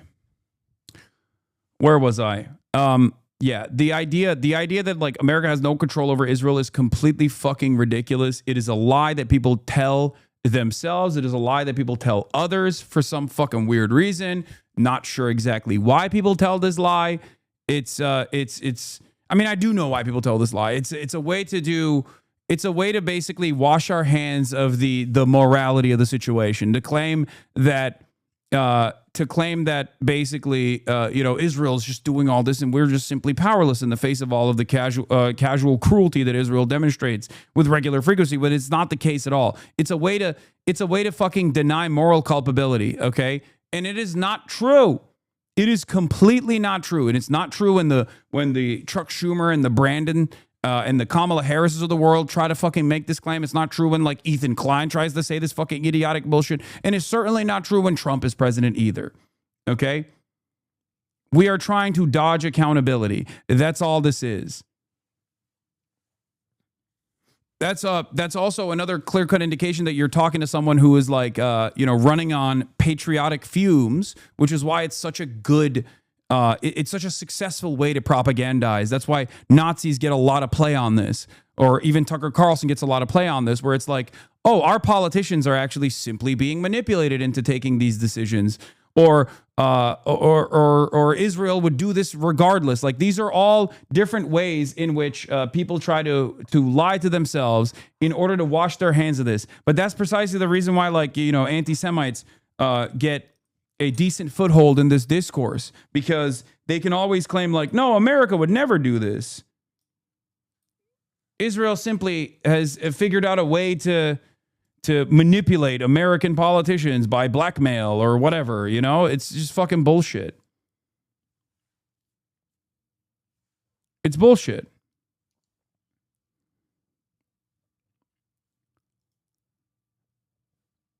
Here's Adam Johnson. As I noted 2 years ago when Dems voted for Saudi defensive weapons, there is no such thing as supporting illegitimate military campaigns with defensive weapons. It makes no sense. And we know this because no one who claims to do so supports giving Russia or Iran an Iron Dome. In November 2021, when Biden White House announced it would sell weapons to Saudi Arabia, it insisted it was okay because they were defensive. A Human Rights Watch report on Saudi death squads targeting Ethiopian migrants shows how those defensive trainings and arms were used. There is no such thing as defensive weapons for a country that is engaging in an offensive genocide, okay? Just like you would never make this advocacy for giving Iran an Iron Dome, there are civilians there. Just like you would never actually make this advocacy for Russia getting an Iron Dome, there are civilians there. Ukrainian drones are pummeling Moscow, you know what I mean? Like, how fucking ridiculous. Ironically enough, Israel stopped Ukraine from getting a fucking Iron Dome when Russia was pummeling Ukraine, and Ukraine is our proxy. So get the fuck out of here.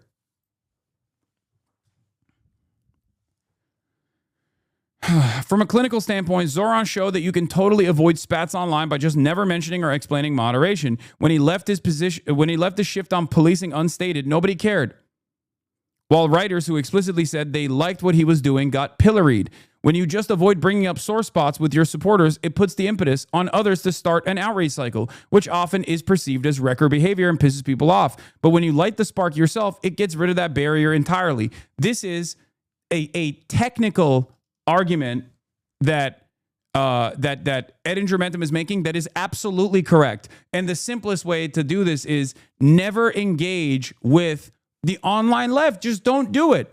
So it's double stupid. Not only was her vote on the amendment, the vote no on the amendment was wrong and dumb, but then turning around and consistently elevating like leftist voices that are criticizing you is additionally dumb. You should never do that, even when you're in the wrong, like in this case. Okay? If I was in AOC's corner right now, if I was one of her campaign staffers, I'd be like, please do not under any circumstance tweet. Okay? Do not respond. Do not read any of the fucking replies. Just do not respond, because that also elevates the story. That also makes it worse. And I say this as someone who is a leftist voice that constantly gets fucking pilloried by other members of the left all the time. It does not matter. Only time will show your true motivations. And the reality of the matter is, in this circumstance, her true motivations are on the wrong, okay? Not only is it wrong policy, it's immoral, but it's also wrong politically as well. But you should stop tweeting about the left regardless. Because it only makes it worse. So don't listen to criticism. Yes, that's what I'm saying. Don't listen to criticism, okay? Because your criticism in this situation is warranted, but in 99% of the situations is not fucking warranted, okay? That's it. It's just bad across the board. Like, think about it.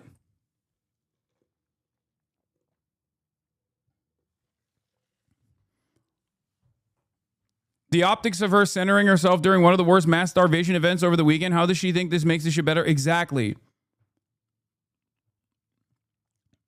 Exactly. It's the number one thing you should not do. It's the number one thing you should not do. You should never. Of course, not making dumb decisions like funding Israel is the first step here. There's no way out of criticism if your choices don't even make sense from an electoral perspective. But in other areas where there are obvious trade-offs, the critics can often be very inconsistent. Exactly. Like, AOC has called it a genocide before many other members of Congress, okay? Openly on the floor of the Congress. That's important. Okay, that should not be discounted. But this action right here goes directly against that, because this action right here is in the aftermath of other people also arriving at her position, her early position. Her earlier position that it was a genocide is the correct position. So then when you turn around and you're like, but defensive weapons are a necessity because we need to avoid further bloodshed, is ridiculous.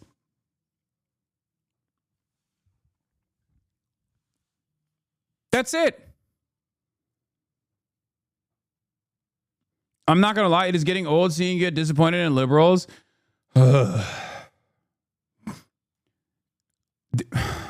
Chatters, I need you to understand something, okay?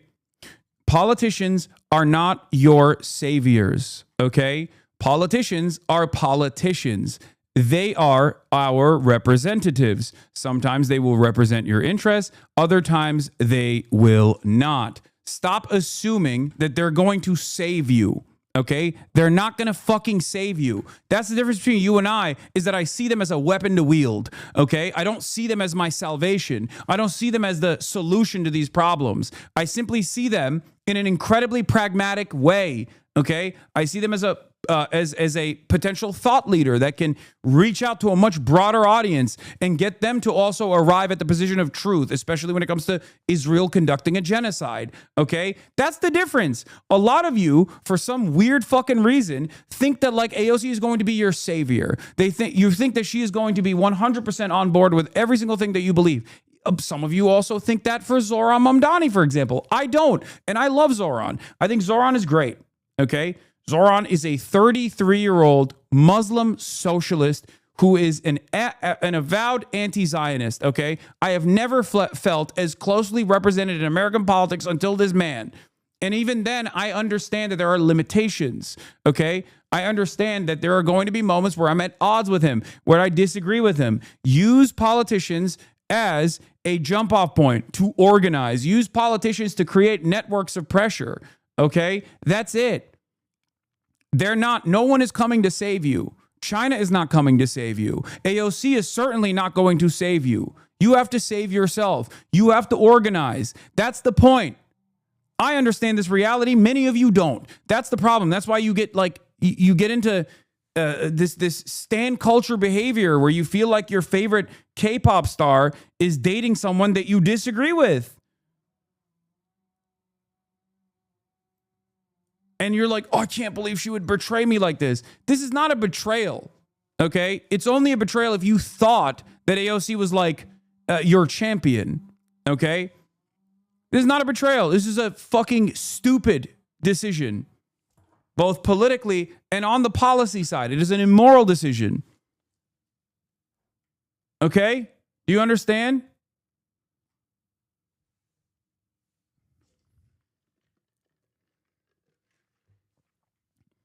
Mevlevi Maoist, this is insanely rich coming from you. You couldn't even tag her on Twitter. Little bro, save us from this act. You're still doing this, okay? I have the largest platform on the left, you dumb fuck. What the fuck are you talking about? Oh, you couldn't even tag her on Twitter. You think tagging AOC on Twitter is more impactful than what I'm doing right now? What are you, fucking stupid? This is your problem. You think everything is like Twitter likes and Twitter back and forths or some shit.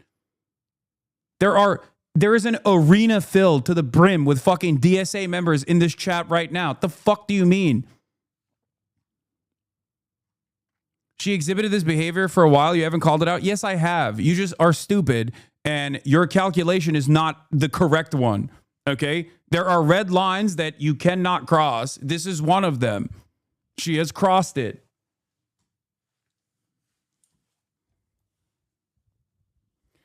Aren't you adding insult to injury by commenting on this? How do you expect her not to respond? Because she's a fucking politician, okay? She's a politician. Of course, as a political commentator, when a politician, whether I like them or not, whether I am in contact or not with them, when they do something like this, I'm obviously going to respond.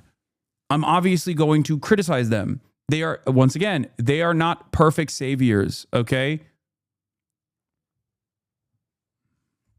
Anyway. Also, I have criticized AOC many times, especially when it comes to foreign policy related things.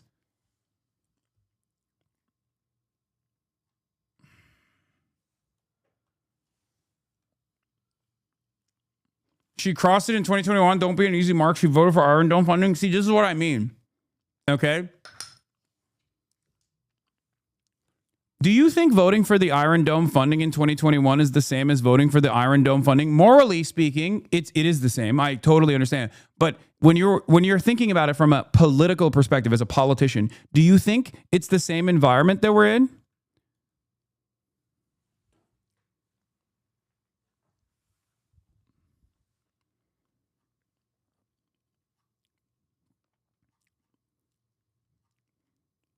In 2021, when she voted for Iron Dome funding, Israel's favorability in the eyes of the American public, morally, yes, it's the same. I don't care about context.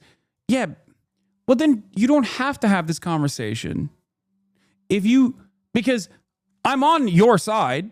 I have the same perspective, okay? But we're having a totally separate conversation here, okay? You need to bracket this off as policy and politics, okay? Morality in this circumstance is irrelevant.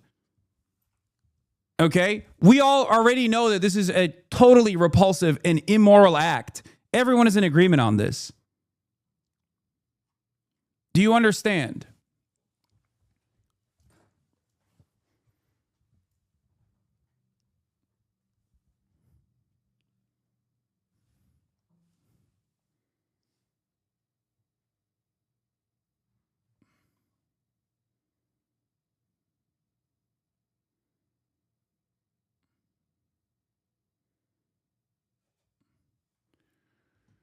You have a direct line to AOC holder to the fire. Democrats just have to vote for the kill baby bombs. It's fucking monstrous of her to be like, this is a genocidal state, but I want to fund it. At least other members of Congress say it's not a genocide and AIPAC money. AOC doing it for the love of the game. Yes. Anyway, saying morally it is the same, yes, I don't care about context, means that you shouldn't even be a part of this conversation anyway. And I don't mean that to like silence you. I'm saying that like, you're right. Morally, you're correct. But we're not having a conversation about morals. We're talking about politicians and what they seek to do. Okay? Because this is already immoral. It was immoral in 2021. But now it's not only immoral, but it's also a stupid mistake. It is literally a additionally stupid thing to do, both on the policy front and also on the political front. Do you understand? This is extra. This is extra bad. So when I go back to the 2021 dynamic, when I talk about that, I'm not saying that was a good decision back then or that was a moral decision back then. The moral calculus is still the same. However, now she has no fucking reason to make this decision. That's it. So you're arguing against something. You're arguing on an issue that we are not at odds on. Do you get it? It's like, it's basically like when people yell at me when during the election cycle, I talk about like, I will talk about, hold on, I'm going to talk to the Nelk boys.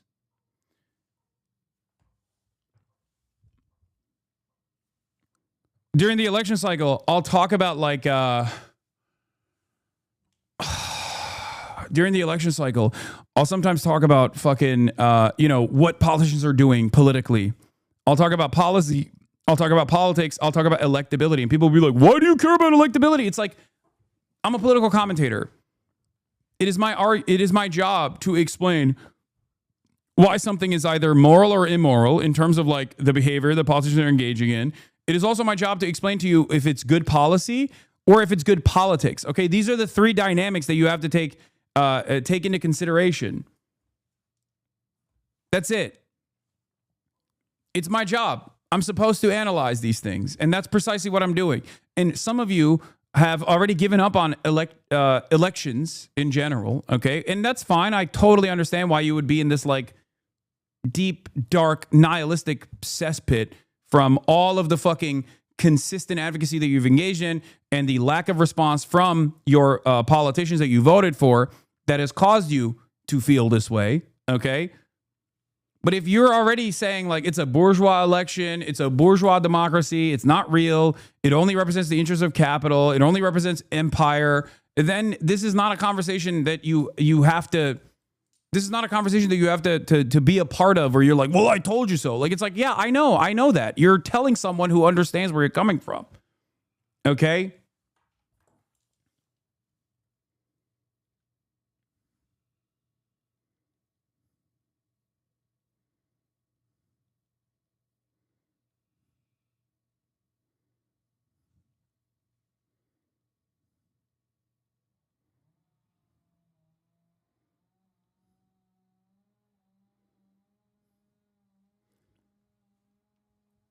Hold on.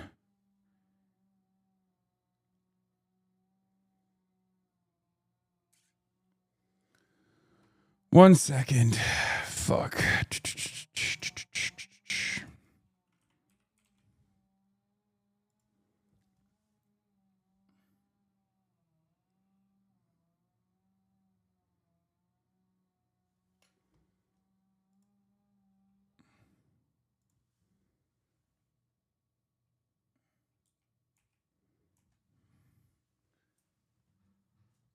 Why is chat moving slow? 40K viewers? Real question. Because I'm botted. No, I'm kidding.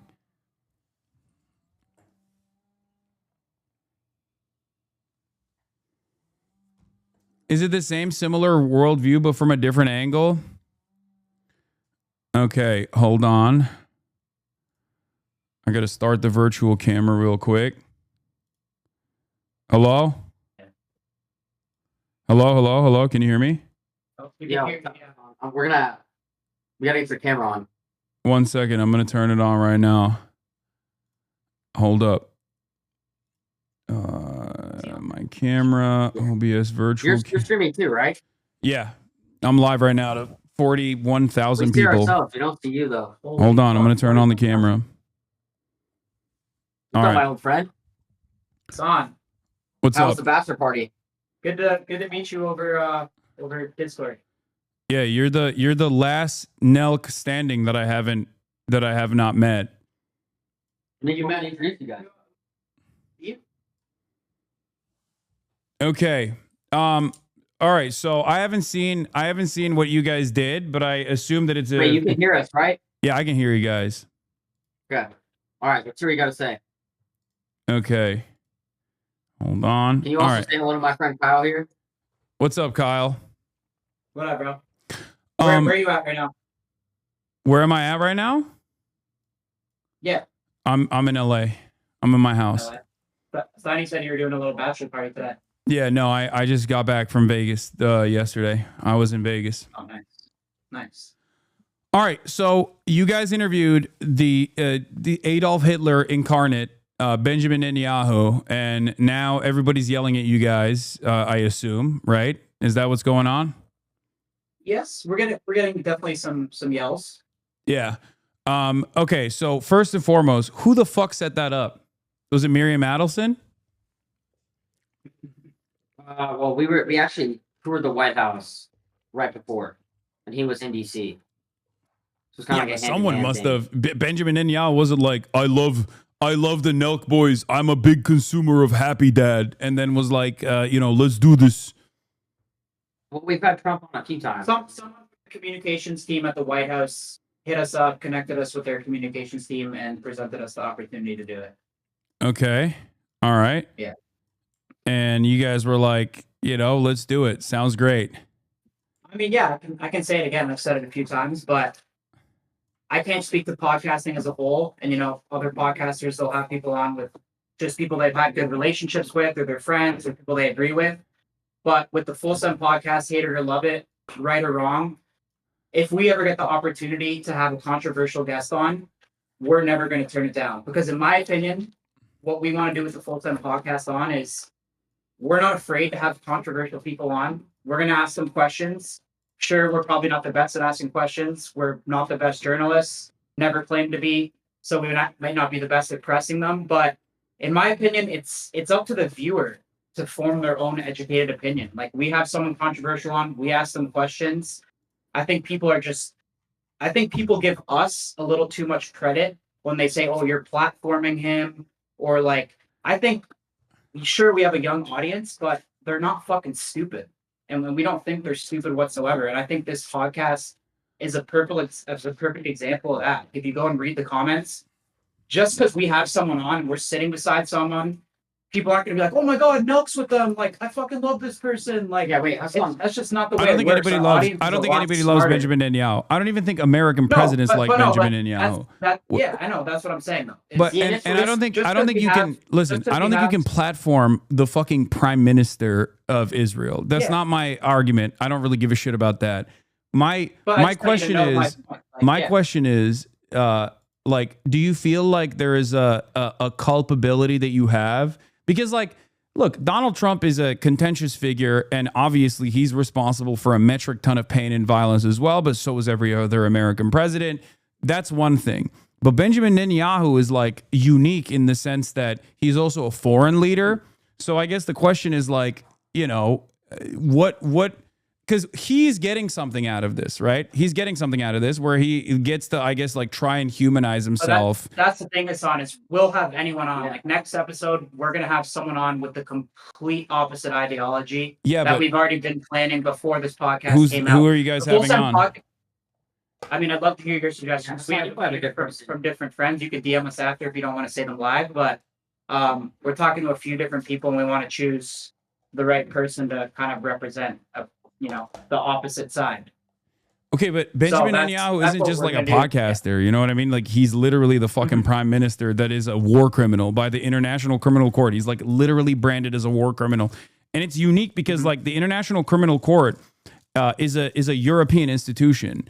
And they've never actually criticized an American or anyone who's an American ally in the past. So it's like he's killed so many children that even the International Criminal Court was like, damn, this guy fucking sucks. Yeah. He's literally like interviewing Adolf Hitler. I think if you watch it though too, I think yes. I mean, I think me and Steiny could have pressed him a little bit harder, but we did ask him, what is your response to when people say you're starving children in Gaza? Do you think October 7th could have been prevented? Are you trying to implement regime change in Iran? Like, Americans don't want another war with regime change. So we definitely did ask him some questions that I think people wanted to know. Okay, what did he say? I mean, of course, he said for starving children in Gaza, he said that they bring the food in and Hamas steals it and then sells it.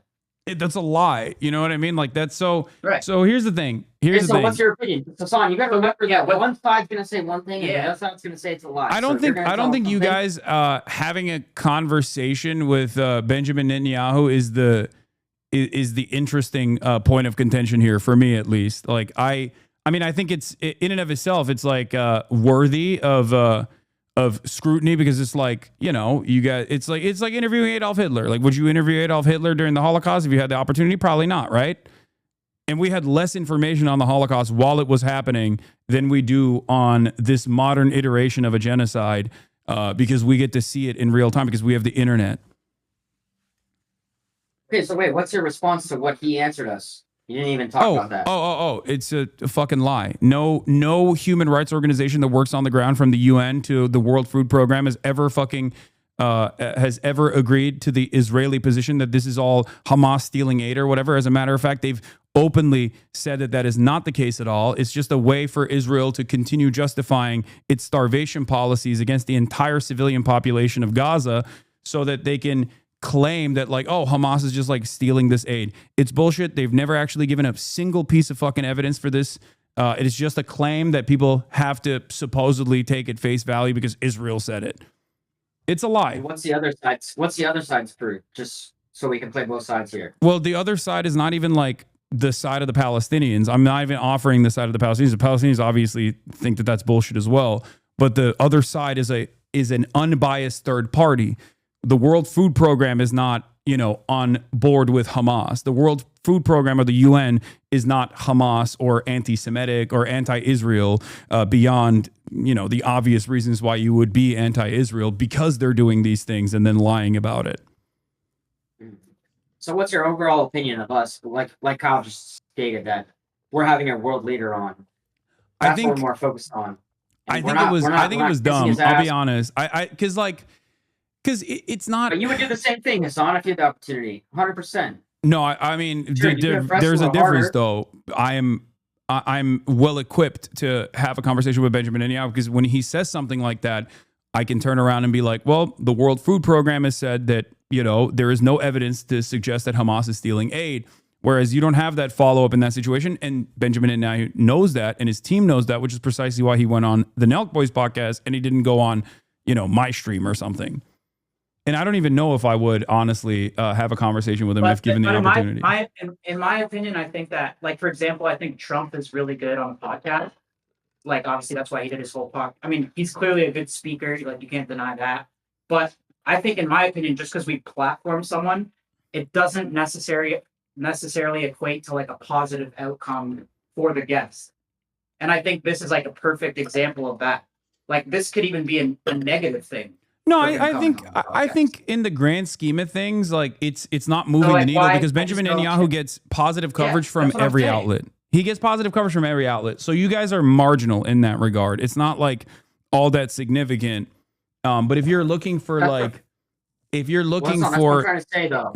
What do you mean? Like, if Fox News has him on and they're more supportive of him than we have him on. CNN that's why I'm saying it's marginal. Like, you having him on is marginal, as opposed to, like, him going on Fox News, MSNBC, CNN, CBS, all of those other outlets, and then not just Benjamin Netanyahu, but like Israeli envoys going on CNN every night and saying, "Well, we blew up this mosque, or we blew up this church because Hamas was in it, or whatever." That is ultimately playing a role in crafting this elaborate narrative that Israel is always in the right, Israel has a right to defend itself, and that they have to do these things. They have to contextualize this violence. Like, all of that plays a much larger role. You guys just basically are presenting a similar perspective that you get from CNN, or Fox News, but now to a younger audience that's going to look at, I guess, maybe Benjamin Netanyahu and be like, he's a chill guy that you can hang with, but I don't even know if he's capable of doing that. Wait, Hasan, here's kind of where I disagree with you. Is if you watch CNN or you watch Fox News, you kind of know what narrative you're looking for. And with us playing that neutral ground, you don't know what you're going to get, right? So that's the differentiator. And like we told, I don't know if Kyle mentioned this earlier, but we're having a pro-Palestinian on as our very, very soon here. So I don't know who you guys are having on, but I mean, it depends on. What I'm trying to say is like, how are we, if we're a neutral podcast, how are we anything like either side? If you know what you're going to get when you tune into either network. No one is fully neutral in that regard, right? Because like that's why I asked, like, would you, if Osama bin Laden wasn't dead, would you interview him? Do you want? I mean, honestly, I don't know. That's a tough question. Would you? If Osama bin Laden wasn't dead, yeah, of course. And the same but it would be contentious in the same vein as the Benjamin Netanyahu interview. Like there are people that I interview that the American audiences would consider. If you got bin Laden, you'd never be able to grill him because you would have had to go to Afghanistan. You would have mission to a cave, and they would. No, I mean we're setting up a hypothetical scenario where bin Laden is able to like connect via Discord. You know what I mean? Like obviously, I'm not gonna fucking interview bin Laden with a gun trained on my head. That would not be a situation. Like that would not be the case. He's dead anyway. In the hypothetical, right. Well, I mean, would you be able to? We interviewed him in the White House with fucking 20 people standing around us in suits that we didn't know who they were. So it's almost. I think in that not the same situation, a little different. Yeah, I mean, respectfully. Okay, so my point is, it would not. Would you be neutral with bin Laden in the same way that you're like a neutral podcast? I think we would. Yeah, we would do our best to ask him tough questions. Okay. All right. I think what there's about a sense ISIS? of understanding too, right? Well, what about Adolf Hitler?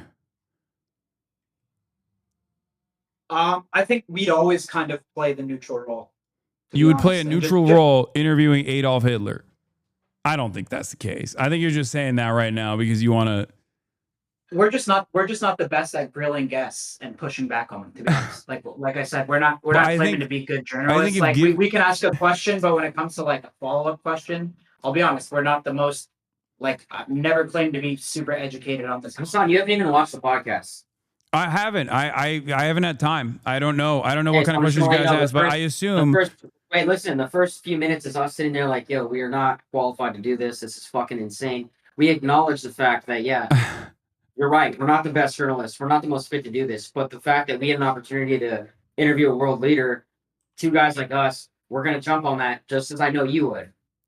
So yeah, but the difference is the difference is like if there was a situation where I felt like I was ill-equipped for the task, I would just not do it.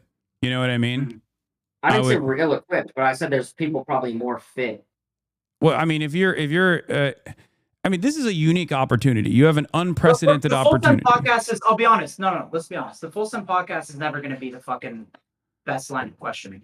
Like, I'll be honest. That's the honest truth. Let's be fucking real here. That's exactly, and that's why they choose us, and that's why the show is what it is, because we're kind of dumb and we're not the best fucking. We're not. Let me ask you guys this: is there a person? The podcast is what it is. Is there a person that you guys wouldn't interview? Because like we're also like now stuck on whether you guys should be interviewing Benjamin Netanyahu or not.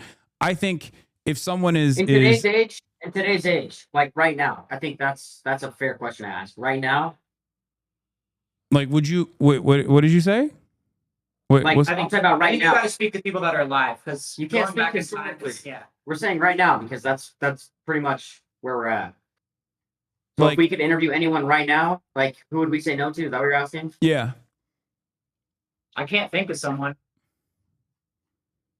Okay, so like even out of like because the reason why I have to go back to historical figures that have conducted genocides is because like Benjamin Netanyahu is doing one right now, and he's not even the singular force of evil here. But you're talking about hypotheticals, bro. That's where you lose me, because you're talking. Well, I mean, the reason why is trying. Well, I'm using this as an analogy. Like Tucker Carlson had Putin on. other journalists have. Yeah, there's Tucker war in Carlson. Russia and Tucker Ukraine. Carlson had Vladimir Putin on, and when Tucker Carlson had Vladimir Putin on, he did that in a capacity to do propaganda for Vladimir Putin. For sure, he didn't push back at all. He was there. He was in Russia, and he did it specifically so he could do. You really can't. You really can't in that situation. I know, but that's precisely why, like, sometimes it's better not to take that opportunity. You know what I mean? That's my position. Like for the And Tucker, even then, Tucker when I Carlson, saw I the- can't when believe I I'm saw saying the this, but Tucker Carlson is still more equipped to at least have like follow-up questions. Like, think about the Ted Cruz interview that he had. Oh, Like, he obviously is. Yeah, of course. Tucker's the man, in my opinion. But when I watched that Putin interview, like I thought Putin was like dodging questions and he like didn't answer anything. So that's what goes back to my point of like platforming someone. And I think just because we have someone on, it doesn't always mean a positive for the guest. And I think, I mean, if you go read this comment section, like I don't think this is necessarily a positive thing for Netanyahu. Yeah, but it's not a positive thing for you guys either, because most of your audience is probably already anti-Israel and anti-Netanyahu. So now they're yelling at you guys. That's so fine, now because I can sleep at night knowing like our intention with this, and you know we're not fucking pro-Israel. I'm not pro-Israel. I don't know enough about this conflict, to be honest. I only see what I read online, and I hear his point of view, then I hear your point of view. I really have no idea what's going on. I'd love to learn more. But yeah, but I think you got to do that before you do an interview. Look, my point is this. Okay, wait, but Hasan, what you guys did is from my estimation, okay, what you guys did is no different than like what CNN does, okay? You just basically presented someone who is a war criminal, someone who is doing a genocide in a somewhat neutral light. And you can't be neutral when you have someone like Benjamin Netanyahu directly in an opportunity to talk to him. But that's what happened. So there is moral culpability here for you guys individually. Well, I think this is the way we roll. The way we roll with this is it's going to give us the opportunity to get the biggest people in the world. And I think you'll know by the Full Send podcast when you watch it. It's like, hey, we're going to watch these guys are going to get big guests. We might not necessarily get these guys grilling these people, and that's just what you're going to come to expect. I know, but if you don't grill them, then all you're doing is like, you know, just like I said, we're having them on. And what you're doing in that situation is basically just propaganda, no? I still think people are hold on. Wait, Tyler, you're missing the biggest point here, Hasan. We're looking to have someone from the opposite side and give them the exact same opportunity. Okay, well, you would have to have. I mean, there is no opposite side, because like there's one side that's being genocided and the other side that's doing the genocide. So in this situation, like it would be like interviewing the leadership of Hamas. You know what I mean? And that's illegal under. I mean, I don't think you would be able to conduct that on your own. We would 100% do that if we were safe. Yeah. Yeah. If the Iranian supreme leader called me right now and we knew we were safe, we would obviously do that. Okay, the Iranian supreme leader is not. Which I think it's funny. I think it's funny that you haven't watched yet because you're going kind of ham on us and you haven't. Well, I haven't had the opportunity to watch it. I was going to get I to understand. it. You're busy. But what I was going to say is that we did talk about Hamas. We did talk about a lot of these things. I know, but just simply talking about it without having the proper knowledge and the proper equipment to be able to push back when he's lying only turns it into an opportunity for him to, like, why do you think Benjamin Netanyahu did this? He did this because... No, we agree with you. No, we agree with you. We're not. We know that. Bro, that's the reason he used you guys, is what I'm saying. He used you guys and your lack of knowledge on this issue. I don't know if that was necessarily successful, though. Yeah, with Kyle, I agree. I mean, I think everyone's seeing what Trump did, and Hasan, after the whole, election, the whole story was how podcasts won the election, blah, blah, blah. That was every story. Like, I even did a bunch of interviews on it, too. And I think, obviously, the Israeli team sees that, and they're like, oh, we need to do podcasts. But in my opinion, not everyone is a Trump and that good of a speaker that can go on and kind of adapt to any environment. And I think that Netanyahu came on, and I think you see the response. And I think that podcasting doesn't work for anyone. We saw what happened with Kamala, too. Like, she was a fucking disaster on pods. So I think just because we platform someone, it doesn't necessarily mean that we're trying to help them. Or I think viewers are a lot smarter than they think they are. Okay, Benjamin Netanyahu is a multiple decade politician and has been the leader of Israel in perpetuity. he is a lot better at propaganda than you think he is. Okay. First of all, let's just get that out of the way. The idea that you think that he is not capable of like weaving through a couple softballs that you thought were hard-hitting questions that he has probably addressed a million times over is silly. Let me make no mistake. Oh no, yeah, I agree with you on that. So my question to you is, why do you think he wanted to come on the Nelk Boys podcast? He saw the podcast. Of course he wanted to. Bro, stupid, bro. Of course he wanted to come on to try to win over the young audience. We're not disagreeing on that. Okay. I'm saying I don't necessarily know if that's successful. And I think just because you come on the Full Send podcast and sit beside Nelk Boys and take some softball questions, if you say that, it doesn't necessarily equate to a positive outcome for the guest. I don't think platforming people like the question is this, right? The question is the same. Like Adolf Hitler comes on the podcast. I mean, you can just go read the comments. Like Adolf Hitler comes on the podcast. You guys are having a conversation with him, and he starts, and you're like, why are you sending Jews to the concentration camps? I think we should speak. I think we should speak by something. No. The reason why we're using this analog is because I think that there's that's a fair comparison. The reason why, well, I don't think it's an unfair comparison at all. I think it's a perfectly apt comparison. It's not realistic. But we can talk about, okay, because that's an analogy. So I'm using that. I'm using that as an analogy because Adolf Hitler is a figure that you and I both agree is a truly evil, monstrous figure. Why don't you just name one person alive for the analogy? But I'm using this as an analogy because you already have established that Adolf Hitler is like doing something akin to what Benjamin Netanyahu is doing. That's why I'm using this as an analogy. There's no modern contemporary that I can use at this moment that you would have that would have a similar impact for you. That's why I'm using it as an analog. But you're talking about completely hypotheticals. Yeah, of course, that's what an analogy is. I'm comparing. As long as the crimes are comparable, which is genocide on both ends, as long as the crimes are comparable, then and you understand that the crimes are comparable. If you think that there's something wrong with the analogy, you can tackle why I'm using it as an analogy, not just saying, oh, you can't use an analogy. I wasn't allowed. I can't speak to it. I wasn't allowed. But if you can make the analogy. But you know the Holocaust happened, right? Like obviously. Yes. Yeah, I mean, I would say so. Okay, so since you understand that the Holocaust happened,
service that we pay a lot of money for, so it's really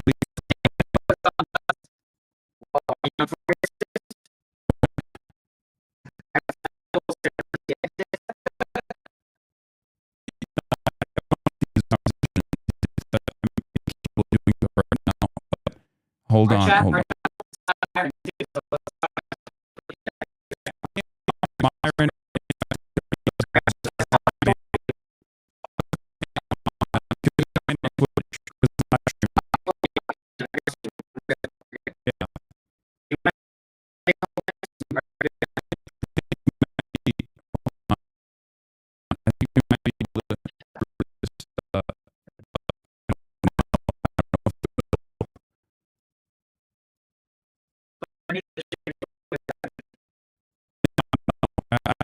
I am.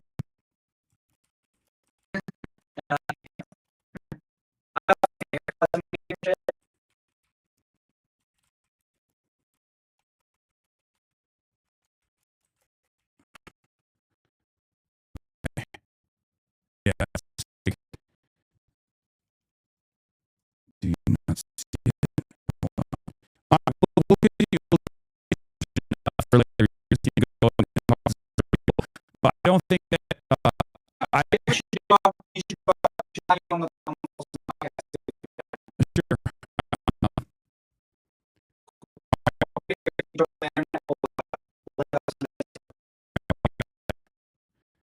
Okay, what the fuck is going on, dude? Oh my god.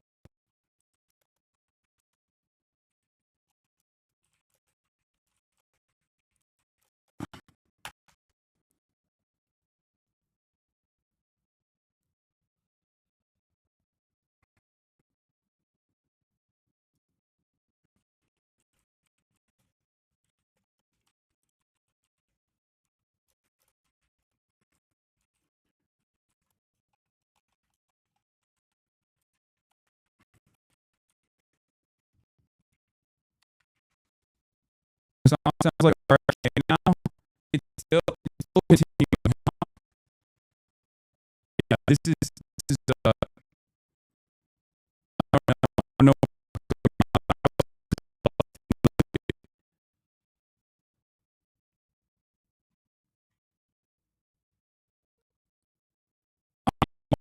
Busted chatter. I know it's not and it's literally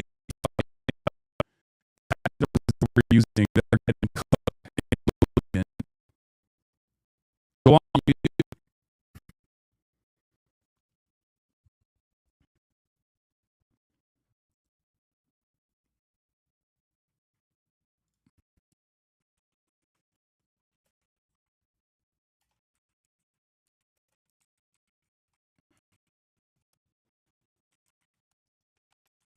I don't know what is fucking going on.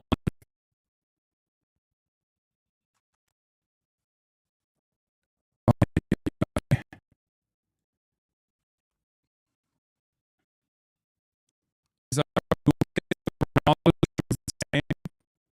what the dude? I might just shut it on and off.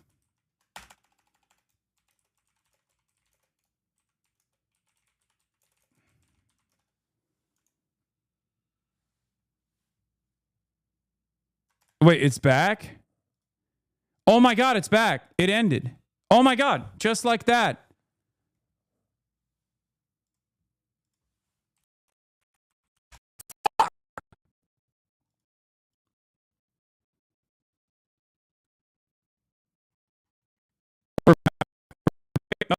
Oh, not back.